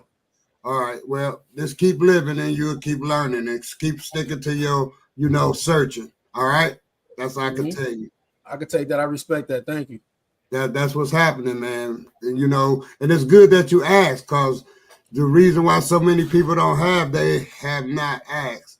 And that's the only reason why I'm on here. I don't come in here to contest with someone, say I'm really trying to enlighten. Like, I had these questions that I can't get answers from, you know what I mean? Good. So I come on a panel where I know people have been through it. And that's why when I give a little pushback, it's not me saying, oh, you're wrong. This is what I think. It's really trying to get some insight on, where the understanding comes from, where almost, I know it's almost blasphemous to say the name on here, almost like Polite used to say, like, I want someone to be able to tell me enough to convert me over one time. Like, if it's that strong, I want to know what it is that made you believe in it that strong to where you would go against everything else. I hear you. Honey, just keep living and learning, bro. The devil know the Bible, even the devil know the Quran. Right. You feel me? So no matter, because I learned so much stuff from this book. who are taboo to the channel now. Come on, man. We learned so much. And we're going to continue learning. Now, the person who cannot learn no more might as well go kick the bucket. From the cradle to the grave, I'm going to learn. You're going to learn all the way till you leave here. So let's keep living and learning and not be so much judgmental of people, Yes. That's all I can say. That's what I'm saying. And I don't want to disrespect nobody as well. Right. Exactly. It's a situation where you got to watch what you say and how you say it, because people you don't have to always say something, because I just rather say, okay, I apologize, because I don't want to argue with nobody. But a lot of people can't do that, Sister Freedom. A lot of people can't do that. Don't be mad with me. I love you. Sister Freedom, would you agree, and everybody on the panel, if we all lived on one street together, that every week the garbage has to be took off the street in the garbage cans, right? Right. Go ahead, finish talking. Okay, cam up. No, finish. Okay, so what I was gonna say, Sister Freedom could be Christian, Brother Suntan could be Muslim, I could be Jewish. This is how other white communities and stuff live. We don't have to knock ourselves. We can do what we do, but we can still bring the trash out and keep our whole unit block clean. You ain't ready for me, Sa. Yeah, I know y'all young boys are beasts, man. You young brothers are beasts. That's a good metaphor, brother. Let me answer the brother, please. I believe that, because you know what my motto is, and this is my religion. Do to others as you expect to be done to. Now, rather that's in the Bible, and treat your, one for your brother, but you one for yourself, maybe in the religion of Islam, and the other in it doesn't matter. The point is, if you don't want nobody to treat you bad, don't you treat nobody else bad, because you knew the result of you treating the other person that way. You know what I'm saying? So, yes, we all can, no matter what your way of life is, as long as you keep that in mind. You ain't ever got to bring up nothing about your religion. They don't have to bring up nothing about their religion. Just treat someone the way you expect to be treated. All right. Hey, let me bring on Mikhail, man. Mikhail, I spoke to the brother yesterday.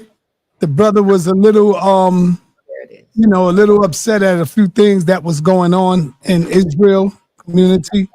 And so I'm glad the brother here, because I was getting ready to exit out, the breakout, but the brother popped up on me. And so let me let him in and see what he got to say, what is his grievances. And I'll bring you Mikhail. What's up, brother? It's funny how you said that. I popped up on you. Like, stop it, son. Nah, meaning that you popped in. That's what I'm saying. That's all. No, but some people don't know. I know you in real life. A few times we've met. Yeah, I might be in Chicago soon though, because I might be rolling with ISUPK. So I'll call you and let you know. You gonna go over there? You gonna go over there? Okay. Yeah, well, you already know we got you. You ain't synced the new school. You went to the old. You ain't synced the new schools. So we got a new one. Okay. We got a new medical facility too. So you would love it. You would love it. You could do a whole Yeah. Okay. Yeah, he said I was a little upset. For those that's listening, y'all know I haven't been on here in a long time. But the truth of the matter is, I think the little thing going on with Gorilla Hebrew and all that, And I have nothing bad to say, ill will to say about that brother. Any of them brothers that was from Sakari, I have nothing. But what I do gotta say is, y'all gotta stop thinking, man, that they are the standard for the Hebrew Israelite community. And this ain't no shot at One West, but I'm gonna be honest. One West will tell you quick, this the home of the truth. What they say, sir? 1969. Well, when I get to smacking it with the Chicago truth, we like, nigga, we like 1895. What you gonna do with that? So the point is, it's not about us competing on who in the truth. What I don't like is cats have a downfall. Yes, I synced it. Them brothers got a downfall. But what I don't like is when they make it seem like it represents the entire Hebrew Israelite community, when it's not true. Sa.neter would tell you, if you come to Chicago right now, you know what you're gonna see? Restaurants with the name Yah in it and all that. You're like, damn, who is that? Oh, some Israelites on that. You're gonna see that all through here. Then think about it. We got the only medical facility really in the black community. And we circumcise you on the 8th day. But we got another one in Indiana, Hammond. We do it all the time. We own our own private school, from them at daycare all the way to grade 12. We just had a sister graduate from college, and she was one of the earliest ones to graduate. You know why? Because our curriculum was that cold. So I like to say this, to say the Hebrew Israelite is much bigger than what y'all see just on this internet arguing and typing about scriptures and arguing and us debating with the comedics and debating with the more. No, bro. We have a real thing going on. And side note, we know it, but they don't. I'm wondering why this don't get publicized. So, you know, all you got to do is, remember I used to tell you, man, I ain't getting on here. But if you ever called me and said, yeah, I want you to show us y'all school, y'all facility, y'all medical center, and take me, do that. I definitely. You know why it don't get publicized, brother? Because y'all don't bring it forth. You bring it to me and say, yo, sir, I got a story that I need to show y'all. I got something, and y'all don't do that. You know what y'all bring to me? Y'all bring to me the beef. Y'all bring to me the arguing. Y'all bring to me the debates. Y'all bring to me going back and forth. So we are not arguing by ourselves. You see what I'm saying? So it can't be one side is doing this and the Israelites, we are clean. We ain't about this. But no, it is the Israelites who are the one that's doing the arguing, who are the one that's trying to come in with their book and say, you know, certain things. Not all of y'all. I'm not saying all of you. Because I know you, my brother, y'all got something going on good in Chicago. I've been there. I've seen how y'all get it in. So, but I'm talking about is other Israelites that do make Israel look bad. Not all. You know? You know what? Well, you know what? I can't lie about that. Yes, we have. You got to think. If a nation grows so big, you're going to have people that make you look bad. That's just how that happens. Like I was just looking in the comment, and you know, I was a YouTuber, and they always tell you don't look in the comment section. But I just looked, and one of the brothers was like, "Is there a Chicago temple?" I'm like, "What? Are you serious?" I would have said something. I ain't see that. No, that's hilarious. But you know why? Think about it. I just say something for you brothers that's listening. Y'all know how, and this ain't got nothing to do with certain camps, but I'm just going to use it as an example. You are here, I will believe is really the strongest mother camp, you know, really one of the strongest in Israel is UPK. Let's be honest, right? You know, Tazaryach, my guy, but I'm not saying that to give him no props, but they say 1969. But if you did a little research, you would see in 1968, Israelites from Chicago left and went to the real land, and they over there with cities built. So now you got to think, if they say in 1969, the cats went over there in 1968 from Chicago. So how long was they around before 1968, before they got up and left and went to, come on, bro. We got communities in Chicago, Hebrew Israelites go back to the 1800s. We are by a fact. They all know it. We got the oldest Hebrew Israelite communities in North America. That's a fact. Outside of, people don't know. North Carolina and them had some spots, but they came to Chicago. So, but guess what? You have nobody to tell that story. Now, you get me up there, I get to break it down this Hebrew thing. Cats will start hiding in the corner. Because I know stuff they don't know. Hey, Mikael, am I pronouncing it right? Yeah, Mikael. Mikael, nice to meet you, brother. You know what I think it is about with the Hebrews? The real ones that's on the ground doing the work, like how you said, I don't want to be on there. I don't want to come up there.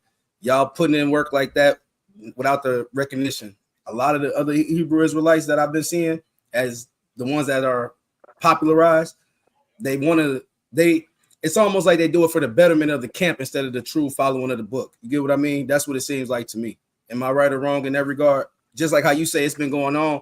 My whole family from Chicago. I'm from Indiana, so like I'm right here by y'all. Like, so like I understand what you're saying. So like, do you think that's what it is? Like, a lot of people don't know about that because they're not putting it out there for the whole world to see. They actually put in the groundwork and the footwork for what they believe in instead of trying to be popularized. Like, oh, I'm the biggest group, or we the biggest, you get what I mean? I it's know almost like a popularity contest now. Like they get on here and you'll hear them even in debate say, I got the most followers. I got the most. Look at this many views. They be like, look how many views I got. Things like that instead of saying, hey, I've touched this many people. I've done this for the community. I've done that, or they want to promote things. And this ain't no shade to anybody. It's just this is what I see a lot in that community, And that's what I said to the captain. And I think I said it to the Guerrilla Hebrew, that Israel is trying to outdo Israel. They want to be the best camp. They want to be the best servants. And that's the problem. And I'm going to tell you another big problem is that you don't see Israel casting out Israel. When you got a bad group and it makes it look bad on the people, Israel just minds their business. But what do the Lord say? What do the scriptures say? Who will stand with me? Who will stand against the evildoers? Against the evildoers, yeah. There you go, brother. Who will rise and stand with me against the evildoers? And so when you see the evildoers, y'all is like gone. Y'all scattered. And then when I come out and go at them, then I get other people that want to say something and, But no, you the one that got to be the first one. When I say you, I ain't talking about you personally, Mikhail. I'm saying you, Israel. You got to get that cleaned up. Well, what I say is, bro, I ain't want to turn it. You real slick, Sar. You've been doing this forever. You tried to turn it into a conversation about you and not about the nation. And we're not going to do that. No, sir. No, that's what you just did. That's what you just did. I turned it into me about me. But what did I tell you even when I seen you eye to eye? You are a pillar in our community. Didn't I tell you that? Yes, sir. Yep. All right, well, you need to keep it as that and stop doing the goofy shit. Excuse my Hebrew. Hold on. That's you taking it wrong. It's not about me. It's never about me. Never. It's about the information. sa.neter, you started a lot of the cats. If people don't know, it wouldn't be no Umar Johnson. It wouldn't be no Polite. It wouldn't be no Tariq Nasheed. All them cats came through your joint. I agree. Am I right? Yes, sir. You got to think. So when you get these new booties that just subscribed to you about 2-3 years ago, they don't know the history. Right. Right? Mm-hmm. Right? Yeah. You remember when we was doing debates back then, when it was the Hebrew War Machine? You remember I was part of the Hebrew War Machine. You remember couldn't nobody get that. We was killing comedics all through the game. Okay. So here's the thing though. Y'all was making down there $1 million off a debate. Cats don't know this. They don't know. So what I'm telling you is, sometimes you just, I ain't gonna get into that. Let me get back to what the brother was talking about though. He said, do I think no, I'm gonna tell you like this, bro. What I mean is I'm not gonna take nothing from no Israelite camps from no state that came up from where they are. You know why? That was the truth to them. All I'm saying is I hate when I tune in and I see some cats talking about some shit excuse my Hebrew, like the gorilla Hebrew thing. And they like, he left the Hebrew as like a beauty. Like, well, first of all, okay, you lead a community, everybody going crazy about it. But my truth is, bro, we been around doing stuff what one guy shakes the whole community that much that everybody they going viral. Let's be honest. I got love for the brother. I got love for Hassan, who Genesis. I got love for his little brother, Hakai, Hassan. I got love for them brothers. But guess what, bro? They babies to me. And I'm not boasting. But I've been in the Israelite community for 31 years. So think about it when I literally told some brothers years ago, I said, hey, man, y'all got these camps that's growing super big. Where y'all elders at? They don't even got no elders. And you know what? When they don't got no elders, guess what happened? The camp fall off because you don't have experience. Think about it. If your oldest nigga in your camp is 38, are you serious? I'm in the camp right now. We got brothers in their 70s, meaning they can tell us they went through the civil rights movement. Your camp, oldest nigga, 38. Are you serious? It's going to fall. Hey, Mick, it's going to fall. I'm sorry, brother, but it's time for me to roll. I got to roll out. I got something I got to be right now. Quick question, Sai, for you. Wait a minute, I want to say, I'm going to leave off Lamar. I just want to say, Sai, thank you for everything you've done for us for the 20-something years I've known and applaud the things that you've done for us. I appreciate it because I learned so much from the House of Conscience and sa.neter. I have learned. Thank you. Hey, Mikael, we could finish this conversation another time, like let's say tomorrow early. And because right now you came in late. I got like damn near 4 hours in right now. Just hit you. Well, we got each other number. Just hit me up. Okay, I got you, brother. Can I give you my number, Sai, and get some insight from you outside of this? Yes, put your number in the back chat, or I'm gonna put my email up right now. You can send it to me. All right. Is it in the back chat or you gonna put it in the regular chat? No, I'm gonna put it in the email. Somebody trying to say something to me, so. All right. Yeah, here go my email, young brother. Just hit me up in the email and with your number, and I'll call you. All right, appreciate you. All right, my brother. Yes, go ahead. What you saying, Mikael? That was me talking to him, Mikael. I hear you, You can hear me, yeah. So I just want to contest that to the people. They was not killing us Comedics. That's for one.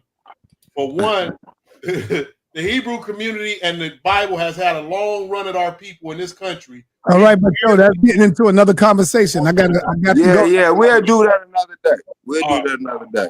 Yeah, I got the. I'll let you know we was whooping y'all ass, though. I'm just being honest, but yeah, we'll do that another day. All right. Peace.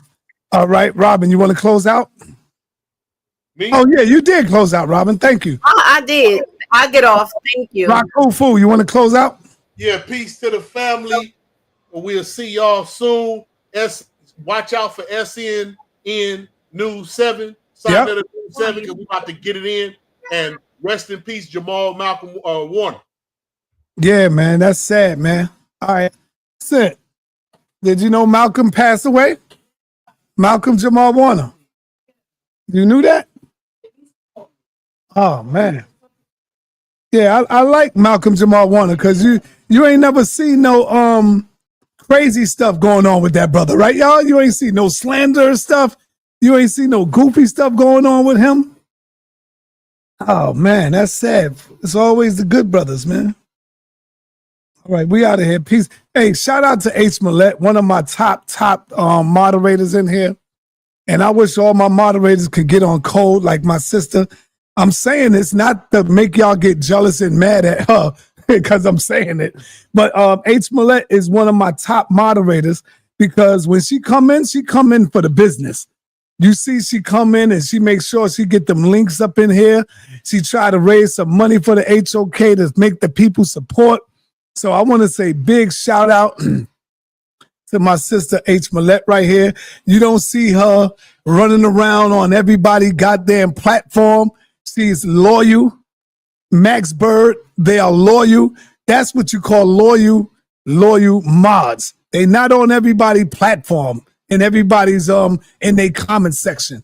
These are the real ones right here. And even aimed my brother Reese, Savage Reese, because when you don't see him, he's nowhere else. He's probably taking care of business. And also shout out to my other brother. Damn, man, how could I forget his name? Y'all know who I'm talking about. Help me out, H. Millette. Help me out with my brother. It slipped my mind. It's right on the tip of my tongue. He's always here. Steve, damn. What's his name? What's my man's name? He's always here. Him and Max Bird always chopping it up too. Well, I'll get it. Next time I see him, I'll get him. There you go. Tony Chiba. Thank you. I knew I had it. I said Chiba. So shout out to my brother Tony Chiba. And those are my top mods right there, man. H. Millette, Max Bird, Savage Reese, Tony Chiba. They are always putting in that work. And shout out to all the other mods that's going to step their game up soon too. I know it already. They just got to see the other people getting it in. And thank everybody for that. Peace and Black Power. I'm out.